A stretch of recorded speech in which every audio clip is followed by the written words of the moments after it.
ದೃಷ್ಟ್ಯಾನುಪಶ್ಯತಿ ಗುಣಭ್ಯಶ್ಚಂ ಪರಂ ವಿತ್ತಿ ಮದ್ಭಾವಂಸು ಅಧಿಗಚ್ಚತಿ. ಅನುವಾದ: ಎಲ್ಲಾ ಚಟುವಟಿಕೆಗಳಲ್ಲಿ ಈ ಗುಣಗಳಲ್ಲದೆ ಬೇರೆ ಕರ್ತೃವಿಲ್ಲ ಎನ್ನುವುದನ್ನು ಮನುಷ್ಯನು ಸರಿಯಾಗಿ ಅರ್ಥ ಮಾಡಿಕೊಂಡು ಈ ಎಲ್ಲಾ ಗುಣಗಳಿಗೆ ಅತೀತನಾದ ಪರಮಪ್ರಭುವನ್ನು ಅರಿತಾಗ ತನ್ನ ಆಧ್ಯಾತ್ಮಿಕ ಭಾವವನ್ನು ಪಡೆಯುತ್ತಾನೆ. ಭಾವಾರ್ಥ: ಶ್ರೀಲ ಪ್ರಭುಪಾದ್ ಕಿ ಜೈ. ಯೋಗ್ಯ ಚೈತನ್ಯದಿಂದ ಐಹಿಕ ಪ್ರಕೃತಿಯ ಗುಣಗಳ ವಿಷಯ ತಿಳಿದುಕೊಳ್ಳುವುದರಿಂದಲೇ ಮನುಷ್ಯನು ಅವುಗಳ ವ್ಯಾಪಾರಗಳನ್ನು ಮೀರಲು ಸಾಧ್ಯ. ನಿಜವಾದ ಗುರು ಕೃಷ್ಣ. ಅವನು ಅರ್ಜುನನಿಗೆ ಆಧ್ಯಾತ್ಮಿಕ ಜ್ಞಾನವನ್ನು ನೀಡುತ್ತಿದ್ದಾನೆ. ಹಾಗೆಯೇ ಗುಣಗಳಿಗೆ ಅನುಗುಣವಾಗಿ ಕರ್ಮಶಾಸ್ತ್ರವನ್ನು ಕಲಿಯಬೇಕಾದದ್ದು ಸಂಪೂರ್ಣವಾಗಿ ಕೃಷ್ಣ ಪ್ರಜ್ಞೆಯಲ್ಲಿ ಇರುವವರಿಂದ. ಇಲ್ಲವಾದರೆ ಮನುಷ್ಯನ ಜೀವನವು ತಪ್ಪುದಾರಿಯನ್ನು ಹಿಡಿಯುತ್ತದೆ. ತನ್ನ ಆಧ್ಯಾತ್ಮಿಕ ಸ್ಥಿತಿ, ತನ್ನ ಐಹಿಕ ದೇಹ, ತನ್ನ ಇಂದ್ರಿಯಗಳು, ತಾನು ಹೇಗೆ ಸಿಕ್ಕಿಹಾಕಿಕೊಂಡಿದ್ದೇನೆ, ಹೇಗೆ ಗುಣಗಳ ಪ್ರಭಾವದಲ್ಲಿದ್ದೇನೆ, ಇವೆಲ್ಲವನ್ನು ಯೋಗ್ಯ ಗುರುವಿನ ಉಪದೇಶದಿಂದ ಜೀವಿಯು ತಿಳಿದುಕೊಳ್ಳಬಹುದು. ಈ ಗುಣಗಳ ಹಿಡಿತಕ್ಕೆ ಸಿಕ್ಕಿ ಆತನು ನಿಸ್ಸಹಾಯಕನಾಗುತ್ತಾನೆ. ಆದರೆ ತನ್ನ ವಾಸ್ತವ ಸ್ಥಿತಿಯನ್ನು ಕಾಣಲು ಆತನಿಗೆ ಸಾಧ್ಯವಾದಾಗ ಆತನು ಆಧ್ಯಾತ್ಮಿಕ ಬದುಕಿನ ಅವಕಾಶವಿರುವ ದಿವ್ಯ ಹಿನ್ನೆಲೆಯನ್ನು ಸೇರಬಹುದು. ವಾಸ್ತವವಾಗಿ ವಿವಿಧ ಕರ್ಮಗಳ ಕರ್ತೃವು ಜೀವಿಯು ಅಲ್ಲವೇ ಅಲ್ಲ. ಐಹಿಕ ಪ್ರಕೃತಿಯ ಒಂದು ವಿಶಿಷ್ಟ ಗುಣವು ನಡೆಸುವ ಒಂದು ನಿರ್ದಿಷ್ಟ ಬಗೆಯ ದೇಹದಲ್ಲಿ ಇರುವುದರಿಂದ ಅವನು ಕರ್ಮ ಮಾಡಲೇಬೇಕಾಗುತ್ತದೆ. ಆಧ್ಯಾತ್ಮಿಕ ಅಧಿಕಾರಿಯ ನೆರವಿಲ್ಲದಿದ್ದರೆ ಮನುಷ್ಯನು ತಾನು ವಾಸ್ತವವಾಗಿ ಯಾವ ಸ್ಥಿತಿಯಲ್ಲಿದ್ದೇನೆ ಎಂದು ತಿಳಿಯಲಾರ. ಸದ್ಗುರುವಿನ ಸಹವಾಸದಲ್ಲಿ ಆತನು ತನ್ನ ನಿಜವಾದ ಸ್ಥಿತಿಯನ್ನು ಕಾಣಬಲ್ಲ. ಈ ತಿಳುವಳಿಕೆಯಿಂದ ಆತನು ಕೃಷ್ಣ ಪ್ರಜ್ಞೆಯಲ್ಲಿ ದೃಢನಾಗುವುದು ಸಾಧ್ಯವಾಗುತ್ತದೆ. ಕೃಷ್ಣ ಪ್ರಜ್ಞೆಯಲ್ಲಿ ಇರುವವನು ಐಹಿಕ ಪ್ರಕೃತಿಯ ಗುಣಗಳ ಪ್ರಭಾವಕ್ಕೆ ಸಿಲುಕಿಕೊಳ್ಳುವುದಿಲ್ಲ. ಕೃಷ್ಣನಿಗೆ ಶರಣಾದವನು ಐಹಿಕ ಪ್ರಕೃತಿಯ ವ್ಯಾಪಾರಗಳಿಂದ ಮುಕ್ತನಾಗುತ್ತಾನೆ ಎಂದು 7ನೇ ಅಧ್ಯಾಯದಲ್ಲಿ ಆಗಲೇ ಹೇಳಿದೆ. ಸಂಗತಿಗಳನ್ನು ವಾಸ್ತವವಾಗಿ ಕಾಣಬಲ್ಲವನ ಮೇಲೆ ಐಹಿಕ ಪ್ರಕೃತಿಯ ಪ್ರಭಾವವು ಕ್ರಮೇಣ ನಿಂತು ಹೋಗುತ್ತದೆ. ಹರೇ ಕೃಷ್ಣ ಮಾತಾಜಿ. ದಂಡವತ್ ಪ್ರಣಾಮ ಮಾತಾಜಿ. ಹರೇ ಕೃಷ್ಣ. ಹರೇ ಕೃಷ್ಣ. ಧನ್ಯವಾದಗಳು ಮಾತಾಜಿ. ದಂಡವತ್ ಪ್ರಣಾಮ. ಈ ಶ್ಲೋಕದ ಸಾರಾಂಶವನ್ನು ವಿವರಿಸಬೇಕೆಂದು ಶ್ರೀಮಾನ್ ಮುರಾರಿ ಮಾಧವದಾಸ್ ಪ್ರಭುಜಿ ಅವರನ್ನು ವಿನಂತಿಸುತ್ತೇನೆ. ಹರೇ ಕೃಷ್ಣ ಪ್ರಭುಜಿ. ದಂಡವತ್ ಪ್ರಣಾಮ.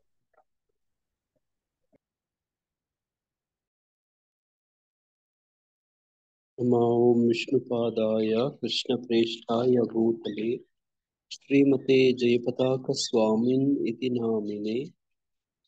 ನಮಃ ಆಚಾರ್ಯಪಾದಾಯ ನಿತಾಯ ಕೃಪಪ್ರದಾಯಿನೇ ಗೌರಕಥಾದಾಮದಾಯ ನಗರಗ್ರಾಮತಾರಿಣೇ. ನಮೋ ಓಂ ವಿಷ್ಣುಪಾದಾಯ ಕೃಷ್ಣಪ್ರೇಷ್ಠಾಯ ಭೂತಲೆ ಶ್ರೀಮತೆ ಭಕ್ತಿವೇದಾಂತ ಸ್ವಾಮಿನ್ ಇತಿ ನಾಮಿನೆ. ನಮಸ್ತೆ ಸಾರಸ್ವತೆ ದೇವೇ ಗೌರವಾಣಿ ಪ್ರಚಾರಿಣೆ ನಿರ್ವಿಶೇಷ ಶೂನ್ಯವಾದಿ ಪಾಶ್ಚಾತ್ಯ ದೇಶಾತಾರಿಣೆ. ಜಯ ಶ್ರೀ ಕೃಷ್ಣ ಚೈತನ್ಯ ಪ್ರಭು ನಿತ್ಯಾನಂದ ಶ್ರೀ ಅದ್ವೈತ ಗದಾಧರ ಶ್ರೀವಾಸಾದಿ ಗೌರ ಭಕ್ತ ವೃಂದ. ಹರೇ ಕೃಷ್ಣ ಕೃಷ್ಣ ಕೃಷ್ಣ ಹರೇ ಹರೇ, ಹರೇ ರಾಮ ರಾಮ ರಾಮ ಹರೇ ಹರೇ. ಓಂ ಅಜ್ಞಾನತಿಮಿರಾಂಧಸ್ಯ ಜ್ಞಾನಾಂಜನಶಲಾಕಯ ಚಕ್ಷುರುನ್ಮಿಲಿತಂ ಯೇನ ತಸ್ಮೈ ಶ್ರೀ ಗುರುವೇ ನಮಃ.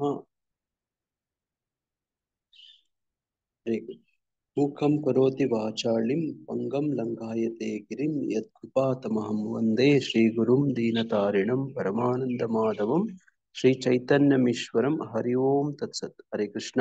ಎಲ್ಲರಿಗೂ ಈ ದಿನದ ಗೀತಾರ್ಥ ಸ್ವಾರಸ್ಯ ಕಾರ್ಯಕ್ರಮಕ್ಕೆ ಮತ್ತೊಮ್ಮೆ ಸುಸ್ವಾಗತ. ಈ ದಿನ ನಾವು ಭಗವದ್ಗೀತೆ ರೂಪದ 14ನೇ ಅಧ್ಯಾಯದ 19ನೇ ಶ್ಲೋಕವನ್ನು ಅಧ್ಯಯನ ಮಾಡ್ತಿದ್ರಿ. ಶ್ಲೋಕದ ಅನುವಾದ ಹೀಗಿದೆ: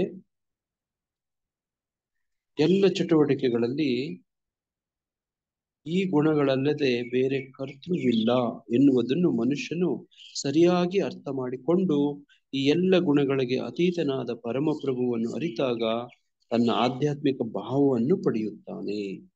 ಹರೇ ಕೃಷ್ಣ.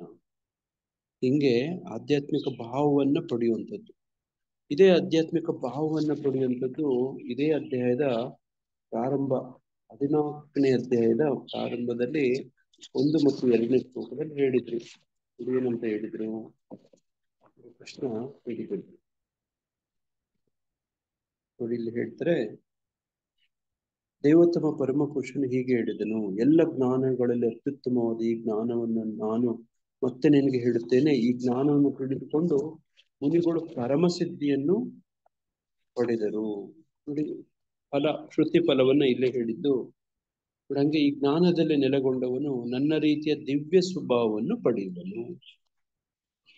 ಹೀಗೆ ನೆಲೆಗೊಂಡವನು ಸೃಷ್ಟಿ ಕಾಲದಲ್ಲಿ ಹುಟ್ಟುವುದಿಲ್ಲ ಮತ್ತು ಪ್ರಳಯ ಕಾಲದಲ್ಲಿ ವ್ಯಥೆ ಪಡುವುದಿಲ್ಲ.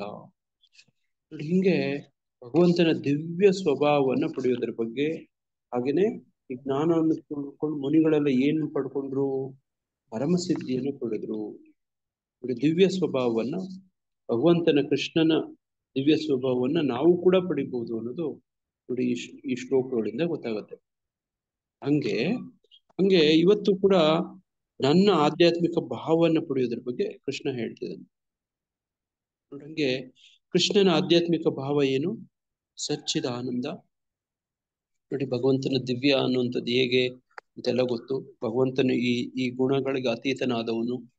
ನೋಡಿ, ಇದು ಯಾವುದೇ ಕರ್ಮ ನೋಡಿ ಭಗವಂತನನ್ನ ತಟ್ಟೋದಿಲ್ಲ, ಏನು ನೋಡಿ ಆತನನ್ನು ಸ್ಪರ್ಶ ಮಾಡೋದಿಲ್ಲ. ನೋಡಿ, ಆ ತರ ನಾವು ಕೂಡ ಆಗ್ಬೋದು. ಯಾವಾಗ ನೋಡಿ, ಒಂದು ಕಂಡೀಷನ್ಸ್ ಅಪ್ಲೈ. ಏನದು ಕಂಡೀಷನ್ಗಳು?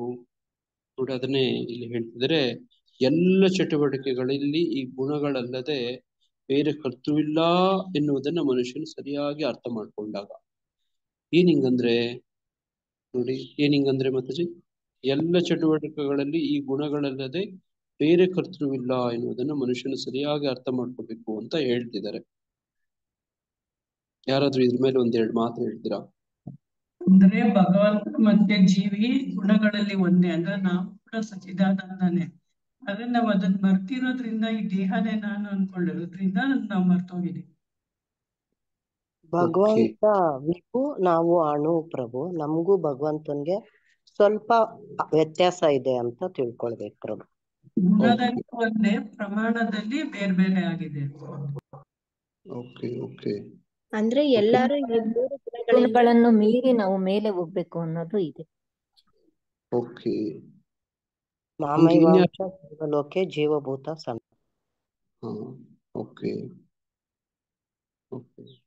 ಇನ್ಯಾರಾದ್ರೂ ಏನಾದ್ರು ಹೇಳೋದಿದ್ಯಾ? ನನ್ಗಿನ್ನೂ ನಿಜ ಹೇಳ್ಬೇಕಂದ್ರೆ ಸರಿಯಾದ ಉತ್ತರ ಸಿಕ್ಕಿಲ್ಲ ಅಂತ ಹೇಳ್ತೀನಿ ನಾನು.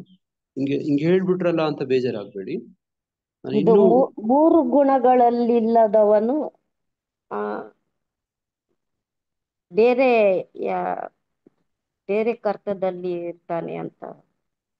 ಅಂದ್ರೆ ಇಲ್ಲಿ ಪ್ರಭು ಭಗವಂತ ಸಚ್ಚಿದಾನಂದ ವಿಗ್ರಹ, ಅವ್ರು ಭಾಗ ಆಗಿರೋರು, ನಾವು ಕೂಡ ಸಚ್ಚಿದಾನಂದ ವಿಗ್ರಹನೇ. ಆದ್ರೆ ಪ್ರಮಾಣದಲ್ಲಿ ತುಂಬಾ ಕಡಿಮೆ ಇದೆ ನಮ್ದು. ಅಂದ್ರೆ ನಾವು ಈ ಮೂರು ಗುಣಗಳನ್ನು ಮೀರಿ ಶುದ್ಧ ಸತ್ವ ಗುಣಕ್ಕೆ ಬರ್ಬೇಕಂತಾನ ಪ್ರಭು. ಹಾ, ನನ್ಗೇನ್ ಅರ್ಥ ಆಗ್ತಾ ಇದೆ ಅಂದ್ರೆ ನೋಡಿ, ನನ್ಗೆ ಅರ್ಥ ಆಗ್ತಿರೋದು ಗೊತ್ತಿಲ್ಲ, ಇದು ಹಂಗೇನೆ ಒಬ್ಬೊಬ್ರು ಓದಿದಾಗ ಒಬ್ಬೊಬ್ರಿಗೆ ಒಂದೊಂಥರ ಅರ್ಥ ಆಗುತ್ತೆ. ನನ್ಗೇನ್ ಅರ್ಥ ಆಗ್ತಾ ಇದೆ ಇಲ್ಲಿ ಅಂತಂದ್ರೆ ನೋಡಿ, ನಾವು ಏನು ಮಾಡ್ತಾ ಇಲ್ಲ, ಮಾಡ್ತಿರೋ ಏನೇ ಆಗತ್ತಲ್ಲ ಅದಕ್ಕೆ ಕಾರಣ ನಾನಲ್ಲ. ನೋಡಿ, ಇದು ಮತ್ತೆ ಯಾರು ಕಾರಣ ಅಂದ್ರೆ ಗುಣಗಳು ಕಾರಣ. ಈಗ ಉದಾಹರಣೆಗೆ ನೋಡಿ, ಒಬ್ಬ ಸಾರಾಯಿ ಕುಡಿದು ಬಂದಿರ್ತಾನೆ. ಸಾರಾಯಿ ಕುಡಿದು ಬಂದು ಹೆಂಗೆಂಗೋ ಆಡ್ತಿರ್ತಾನೆ. ನೋಡಿ, ಅವನು ಹೆಂಗೆಂಗೋ ಆಡ್ತಿರ್ತಾನೆ. ಒಂದು ಸಂದರ್ಭಗಳಲ್ಲಿ ಕೊಲೆ ಕೂಡ ಮಾಡ್ಬಿಡ್ತಾನೆ. ಕುಡ್ದಾಗ ಏನೇನ್ ಮಾಡ್ತಾರೆ ಗೊತ್ತಲ್ವಾ ನಿಮ್ಗೆ? ನೋಡಿ, ಈಗ ಆ ಒಬ್ಬ ವ್ಯಕ್ತಿ ಬಗ್ಗೆ ಹಿಂದೆ ನಮಗೆ ಪರಿಚಯ ಇರುತ್ತೆ. ಕುಡಿದು ಬಂದಾಗ ಒಂಥರ ಆಡ್ತಿರ್ತಾನೆ. ಈಗ ನಾವು ಅರ್ಥ ಮಾಡ್ಕೋತೀವಿ, ಅವನು ಯಾಕೆ ಹಿಂಗ ಆಡ್ತಿದ್ದಾನೆ ಅಂತ ಅರ್ಥ ಮಾಡ್ಕೋತೀವಿ. ನೋಡಿ, ಅವನು ಕುಡಿದು ಬಂದಿದ್ದಾನೆ ಬಿಡ್ರೋ ಅಂತಾರೆ. ಅವನು ಆ ಕುಡಿದು ನೆಶೆ ಇಳಿದ್ಮೇಲೆ ನೋಡಿ ಅವನು ಆತರ ಆಡೋದಿಲ್ಲ. ಅವನ ನಿಯಂತ್ರಣದಲ್ಲೇ ಇಲ್ಲ. ನೋಡಿ, ಒಳಗಡೆ ಇರ್ತದೆ ನೋಡಿ ತೀರ್ಥ, ನೋಡಿ ಅದು ಹಂಗ ಆಡಿಸ್ತಾ ಇರುತ್ತೆ. ನೋಡಿ, ಆ ತರ ಅರ್ಥ ಮಾಡ್ಕೊಂಡು ಅವನನ್ನ ನೀವು ಗಂಭೀರವಾಗಿ ತಗೊಳಕ್ ಹೋಗೋದಿಲ್ಲ.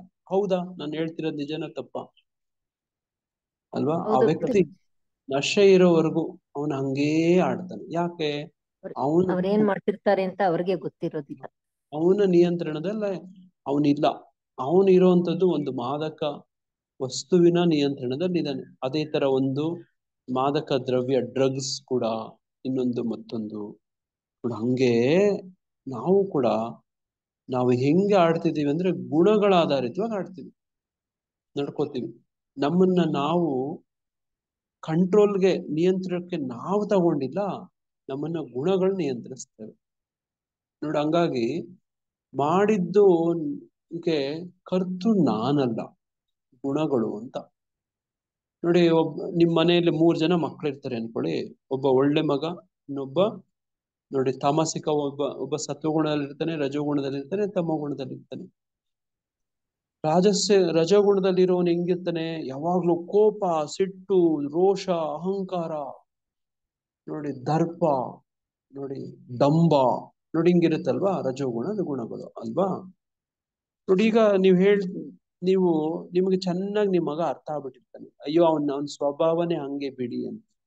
ಅವನಲ್ಲ ನೋಡಿ, ಅವನ ಗುಣ ನೋಡಿ ಹಂಗ ಆಡಿಸ್ತಾ ಇರುತ್ತೆ ಅವನಿಗೆ. ನೋಡಿ ಅವನ ಕಂಟ್ರೋಲ್ ಅಲ್ಲಿ ಇರಲ್ಲ, ಅವನ ಕೋಪದಕ್ಕೆ ದಾಸನಾಗಿರ್ತಾನೆ ನೋಡಿ. ನೋಡಿ ಆ ಗುಣಗಳಿಗೆ ಇಷ್ಟೊತ್ತು ಹೆಸರಿಸಿದ್ನಲ್ಲ, ಅವುಗಳಿಗೆ ಒಳಗಾಗಿರ್ತಾನೆ ಅವನು, ಅದು ನಿಯಂತ್ರಣ ಮಾಡ್ತಿರ್ತಾವೆ. ಅವನೆಲ್ಲ ತಪ್ಪು ನೋಡಿ, ಆತನ ಆ ಅಹಂಕಾರ ಮಾಡಿಸ್ತಾ ಇದೆ ಅಂತ ಹೇಳ್ತೀವಿ. ಪ್ರಭುಜಿ ನೋಡಿ ಒಂದ್ ಶ್ಲೋಕ ಓದ್ಲಾ ಪ್ರಭುಜಿ? ಹೇಳಿ ಮಾತಾಜಿ. 3ನೇ ಅಧ್ಯಾಯ 27ನೇದು. ಪ್ರಕೃತಿ ಕ್ರಿಯಮಾಣಾನಿ ಗುಣೈ ಕರ್ಮಾಣಿ ಸರ್ವಶಃ ಅಹಂಕಾರ ವಿಮೂಢಾತ್ಮ ಕರ್ತಾಹಂ ಇತಿ ಮನ್ಯತೆ. ಅನುವಾದ: ಕಾರ್ಯಗಳನ್ನು ವಾಸ್ತವವಾಗಿ ಪ್ರಕೃತಿಯ ತ್ರಿಗುಣಗಳೇ ಮಾಡುತ್ತವೆ, ಆದರೆ ಅಹಂಕಾರದಿಂದ ಮೂಢನಾದವನು ತಾನೇ ಈ ಕಾರ್ಯಗಳನ್ನು ಮಾಡುತ್ತೇನೆ ಎಂದು ಭಾವಿಸುತ್ತಾನೆ. Very good Mataji. ಹೆಂಗ್ ತಗೊಂಡ್ರಿ ಮಾತಾಜಿ ಶ್ಲೋಕ? ಭಕ್ತಿಶಾಸ್ತ್ರಿ ಕ್ಲಾಸಿಂದ. Very good Mataji. ನೋಡಿ ಅದೇ ಅನುಕೂಲ. ಭಕ್ತಿಶಾಸ್ತ್ರಿ ಕೋರ್ಸ್ ಕ್ಲಾಸ್ ಮಾಡಿದವ್ರಿಗೆ ಏನ್ ಲಾಭ ಅಂದ್ರೆ ಇದು ಲಾಭ ನೋಡಿ. ಹಂಗೆ ಈ ಶ್ಲೋಕಕ್ಕೆ ಸಂಬಂಧಪಟ್ಟಂತದ್ದು ನೋಡಿ ಹಿಂದೆ ಮುಂದಿನ ಅಧ್ಯಾಯಗಳಲ್ಲಿ ಇರ್ತವೆ. ಭಾಗವತಮಲ್ಲೂ ಕೂಡ ಇರುತ್ತೆ, ಬೇರೆ ಪ್ರಭುಪಾದರ ಇತರ ಪುಸ್ತಕಗಳಲ್ಲೂ ಕೂಡ ಇರುತ್ತೆ. ನಾವು ಅದನ್ನು ಕೂಡ ಆರಿಸ್ಕೋಬೇಕು, ಈ ಶ್ಲೋಕನ ಅರ್ಥ ಮಾಡ್ಕೋಬೇಕಾದ್ರೆ ನೋಡಿ. ಈಗ ಮಾತಾಜಿ ಓದೋದಿಲ್ಲ ಶ್ಲೋಕ, ಅವನು ಅನ್ಕೊಳ್ತಾನೆ, ಏನ್ ಅನ್ಕೋತಾನೆ ಅವನು? ನಾನ್ ಮಾಡ್ತಿದ್ದೀನಿ ಅಂತ, ಕರ್ತುಂ ಅವ್ಯಂ ಅಂತ ಹೇಳಿ ನಾನು ಕರ್ತುಂ ಅಂತ ಅಂದ್ಕೊಳ್ತಾನೆ ನೋಡಿ. ಅವನು ಮೂಢಾತ್ಮ, ಅವನು ನೋಡಿ, ಅವನು ಫೂಲ್ ಅವನು ಒಬ್ಬ ದಡ್ಡ ಮೂರ್ಖ ನೋಡಿ. ಅವನ್ ತ್ರಿಗುಣಗಳು ಮಾಡ್ತಿದ್ದೇವೆ ಅಂತ ಅವನಿಗೆ ಗೊತ್ತಾಗ್ತಾ ಇಲ್ಲ ನೋಡಿ. ಹಂಗೆ ನಾವು ಕೂಡ ನೋಡಿ, ಇಲ್ಲಿ ನೋಡಿ ನೀವು ಏರ್ಪೋರ್ಟ್ಗೆ ಹೋದ್ರೆ ಅಥವಾ ಯಾವ್ದಾದ್ರು ಬಾಗ್ಲಿಗೆ ಹೋದ್ರೆ, ಆ ಬಾಗ್ಲು ಹಂಗೆ ತೆಕ್ಕೊಡುತ್ತೆ ನೋಡಿರ್ತೀರಾ? ಆ ಬಾಗ್ಲು ಯಾರು ತೆಗಿಯೋದೇ ಇಲ್ಲ ಅಲ್ಲಿ, ಆದಷ್ಟು ಅದೇ ತೆಕ್ಕೊಡುತ್ತೆ ನೋಡಿ. ಕೆಲವೆಲ್ಲನು ಈ ವಾಶ್ರೂಮ್ಗೆ ಹೋದ್ರೆ ಕೈ ತೊಳ್ಕೊಬೇಕು, ಸಿಂಕು, ನೀವು ಕೈ ಇಟ್ರೆ ನೀರ್ ಬರುತ್ತೆ. ನೀವು ಯಾರು ಅದು ಏನು ಮುಟ್ಬೇಕಾಗಿಲ್ಲ, ತಟ್ಬೇಕಿಲ್ಲ, ಕೈ ಇಟ್ರೆ ನೀರ್ ಬರುತ್ತೆ ನೋಡಿ. ಇದು ಈ ಬುದ್ಧಿ ಕಡಿಮೆ ಗೊತ್ತಿಲ್ದಿದ್ದವ್ರಿಗೆ ಇದು ಏನೋ ಮ್ಯಾಜಿಕ್, ಏನೋ ದೆವ್ವನೋ ಭೂತನೋ ಪ್ರೇತನೋ ಅಥವಾ ಯಾವ್ದೋ ದೇವರು ಹಿಂದೆ ಇಟ್ಕೊಂಡು ಏನೋ ಮಾಡ್ತಿದ್ದಾರೆ ಅಂತ ಅನ್ಸುತ್ತೆ. ಆದ್ರೆ ಸ್ವಲ್ಪ ಬುದ್ಧಿವಂತರಿಗೆ ಏನಿರುತ್ತೆ, ವಿದ್ಯಾವಂತರು, ಬುದ್ಧಿವಂತರು, ತಿಳುವಳಿಕೆ ಇರೋರಿಗೆ ಇದರಿಂದ ಏನ್ ಅರ್ಥ ಆಗುತ್ತೆ? ಯಾರು ಮಾಡ್ತಿದ್ದಾರೆ ಇದು? ಸೆನ್ಸಾರ್ ಫಿಟ್ ಮಾಡಿ ಟೆಕ್ನಾಲಜಿ ಅಂತ ಕರೆಕ್ಟ್ ಕರೆಕ್ಟ್. ಸೆನ್ಸಾರ್ಸ್ ಆ ತರ ಫಿಟ್ ಮಾಡಿರ್ತಾರೆ ನೋಡಿ. ನಿಮ್ಮ ನೆರಳು ನೋಡಿ, ನಿಮ್ಮ ಸ್ಪರ್ಶ ಹತ್ರ ಹೋದಾಗ ಅದು ಸೆನ್ಸ್ ಆಗತ್ತೆ, ಅದಕ್ಕೆ ಬಾಗಲ್ ತೆಕ್ಕೊಡುತ್ತೆ. ಕೈಯಲ್ಲಿ ನೀವು ಸಿಂಕಲ್ಲಿ ಇಟ್ರೆ ನೀರ್ ಬರುತ್ತೆ. ನಿಮಗ್ ಗೊತ್ತಿರುತ್ತೆ, ನಿಮ್ಮ ಮೊಮ್ಮಕ್ಕಳು ಇರ್ತಾರೆ ನೋಡಿ, ಚಿಕ್ಕ ಮುಗ್ಧ ಮಕ್ಕಳು, ಅವ್ರಿಗೇನ್ ಅನ್ಸುತ್ತೆ? ಯಾರೋ ಆಪರೇಟ್ ಮಾಡ್ತಿದ್ದಾರೆ, ಏನೋ ಆಗ್ತಾ ಇದೆ ಅಂತ ಅವ್ರ ಬುದ್ಧಿ ಮಟ್ಟಕ್ಕೆ ಅವ್ರು ಯೋಚನೆ ಮಾಡ್ತಾರೆ. ಆ ರೀತಿ ಗುಣಗಳು ಕೂಡ ನಮ್ಗೆ ಸ್ವಲ್ಪ ಆಧ್ಯಾತ್ಮಿಕ ಮುನ್ನಡೆಯ ಸ್ವಲ್ಪ ತಿಳುವಳಿಕೆ ಜ್ಞಾನ ಇರೋರಿಗೆ ಜನಗಳನ್ನ ಯಾವ ರೀತಿ ಹೆಂಗೆ ಅರ್ಥ ಮಾಡ್ಕೋತಾರೆ ಅಂದ್ರೆ, ಅವರವರ ಗುಣ ಸ್ವಭಾವಗಳ ಮೇಲೆ ಅರ್ಥ ಮಾಡ್ತಾರೆ ನೋಡಿ.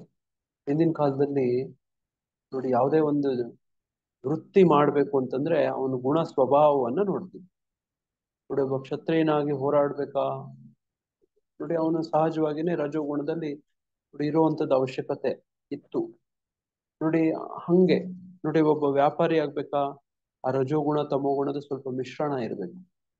ಬ್ರಾಹ್ಮಣನಾಗ್ಬೇಕಾ, ಸತ್ವಗುಣದಲ್ಲಿ ಇರ್ಬೇಕು ನೋಡಿ. ಹಂಗೆ ಈ ಗುಣಗಳು ತುಂಬಾ ಮುಖ್ಯ. ನೋಡಿ ಎಷ್ಟು ಮಟ್ಟಕ್ಕೆ ಮುಖ್ಯ ಅಂತಂದ್ರೆ ನೋಡಿ ಮೊದಲನೇ ನಾವು ಅರ್ಥ ಮಾಡ್ಕೋಬೇಕು. ನೋಡಿ ಈ ಎಲ್ಲ ಜಗತ್ತಲ್ಲಿ ನೋಡಿ ಎಲ್ಲ ಚಟುವಟಿಕೆಗಳನ್ನ ಗುಣಗಳೇ ನಡೆಸ್ತಿರ್ತವೆ. ಗುಣಗಳು ಬಿಟ್ಟು ಬೇರೆ ಏನು ನಡೆಸ್ತಿರೋದಿಲ್ಲ ಅಂತ ಈ ಶ್ಲೋಕದಲ್ಲಿ ಅರ್ಥ ಆಗ್ತಿದೆ. ಮುಂದಕ್ಕೆ ಹೋದಾಗ ನೋಡಿ ಯಾವುದೇ ಒಂದು ಆಗ್ಬೇಕು ಅಂತಂದ್ರೆ ನೋಡಿ ಕ್ಷೇತ್ರಜ್ಞ, ಪ್ರಕೃತಿ. ಆ ಪ್ರಕೃತಿ ಅಂದ್ರೆ ಗುಣನೇ ಬರುತ್ತೆ. ನೋಡಿ ಇವಾಗ ಈ ಅಧ್ಯಾಯದ ಹೆಸರೇನು? ಭೌತಿಕ ಪ್ರಕೃತಿ ತ್ರಿಗುಣಗಳು ಅಲ್ವಾ? ಆ ಪ್ರಕೃತಿ ಅಂದ್ರೆ ತ್ರಿಗುಣಗಳು ಅದ್ರೊಳಗಡೆ ಬರ್ತವೆ. ಅದಕ್ಕೆ ಕ್ಷೇತ್ರಜ್ಞ. ನೋಡಿ ಕ್ಷೇತ್ರ ಅಂದ್ರೆ ಒಂದು ನಮ್ಮ ದೇಹ ಆಗ್ಬಹುದು ಅಲ್ವಾ? ನಮ್ಮ ದೇಹ ಕ್ಷೇತ್ರ. ನೋಡಿ ಅದ್ರಲ್ಲಿ ಇಂದ್ರಿಯಗಳು ಎಲ್ಲ ಇರ್ತವೆ, ಪಂಚೇಂದ್ರಿಯಗಳು ಅಲ್ವಾ? ಇಂದ್ರಿಯಗಳು ಕೂಡ ಕಾರಣ ಆಗುತ್ತೆ. ನೋಡಿ ಆಸೆ ಎಲ್ಲಿಂದ ಹುಟ್ಟುತ್ತೆ? ಮನಸ್ಸಿಂದ ಹುಟ್ಟುತ್ತೆ ಅಲ್ವಾ? ಥಿಂಕಿಂಗ್, ಫೀಲಿಂಗ್, ಡಿಸೈರಿಂಗ್, ನೋಡಿ ಇವೆಲ್ಲನು ಮನಸ್ಸಿನ ಗುಣಗಳು ಅಲ್ವಾ? ನೋಡಿ ಹಿಂಗೆ ನೋಡಿ ಈ ಪ್ರಕೃತಿ, ಭೌತಿಕ ಪ್ರಕೃತಿ ತ್ರಿಗುಣಗಳು ನೋಡಿ ಯಾವುದೇ ಚಟುವಟಿಕೆಗಳಿಗೆ ಕರ್ತೃ ಆಗ್ತವೆ ಅಂತ. ಇನ್ನೊಂದ್ ಸ್ವಲ್ಪ ಮುಂದೆ ಹೋದಾಗ ನಮ್ಗೆ ಗೊತ್ತಾಗತ್ತೆ ಅದರಲ್ಲಿ ಕ್ಷೇತ್ರಜ್ಞ, ನೋಡಿ ಇಂದ್ರಿಯಗಳು, ನಮ್ಮ ಇಚ್ಛೆ, ನೋಡಿ ಈ ತರದೆಲ್ಲ ಸೇರ್ಕೊಂಡು ಒಂದು ಫಲ, ಒಂದು ಕ್ರಿಯೆ ಆಗತ್ತೆ ಅಂತ. ಹಂಗೆ ನಾವು ನಮ್ಮ ಸ್ಕೂಲುಗಳಲ್ಲಿದ್ದಾಗ ಕನ್ನಡ ವ್ಯಾಕರಣದಲ್ಲಿ, ಹಿಂದಿಯಲ್ಲಿ, ನೋಡಿ ಇಂಗ್ಲಿಷಲ್ಲಿ ಹೇಳ್ಕೊಡೋರು. ವ್ಯಾಕರಣದಲ್ಲಿ ಏನು? ಒಂದು ವಾಕ್ಯದಲ್ಲಿ 3 ಮುಖ್ಯವಾದಂಥದ್ದು ಇರಬೇಕು. ಏನದು? ಯಾರಾದ್ರೂ ಹೇಳ್ತೀರಾ? ಒಂದು ವಾಕ್ಯದಲ್ಲಿ 3 ಇರ್ಬೇಕು. ನಾಮಪದ, ಕ್ರಿಯಾಪದ, ಸಬ್ಜೆಕ್ಟ್ ಒಬ್ಬ ಆಬ್ಜೆಕ್ಟ್. ನೋಡಿ ನಾವು ಕನ್ನಡ ತಗೊಳ್ಳೋಣ, ಆಮೇಲೆ ಇಂಗ್ಲಿಷ್ ಬರೋಣ. ನೋಡಿ ನಾಮ ಅದ್ರ ನಾಮಪದ, ಕ್ರಿಯಾಪದ, ಇನ್ನೊಂದೇನಿದೆ ನೋಡಿ ಕರ್ತೃ ಕರ್ಮ ಕ್ರಿಯೆ. ಪ್ರಭುಜಿ, ಕರ್ತೃ ಕರ್ಮ ಕ್ರಿಯೆ. ಕರ್ತೃ ಕರ್ಮ ಕ್ರಿಯೆ. ಯಾರಾದ್ರೂ ಉದಾಹರಣೆ ಕೊಟ್ಟು ಹೇಳ್ತೀರಾ? ಯಾರು ಒಂದು ಉದಾಹರಣೆ ಕೊಡಿ ಸಾಕು. ಕರ್ತೃ ಅಂದ್ರೆ ವ್ಯಕ್ತಿ ಹೆಸರು ಬರುತ್ತೆ ಪ್ರಭುಜಿ. ಕರ್ಮ ಅಂದ್ರೆ ಅವ್ನ್ ಮಾಡ್ತಕ್ಕಿಂತ ಕೆಲ್ಸ, ಅವ್ನ್ ಕೆಲ್ಸ ಮಾಡೋದ್ರಿಂದ ಆ ಕ್ರಿಯೆ ಏನಾಗುತ್ತೆ ಅನ್ನೋದು ಕ್ರಿಯೆ ಪ್ರಭುಜಿ.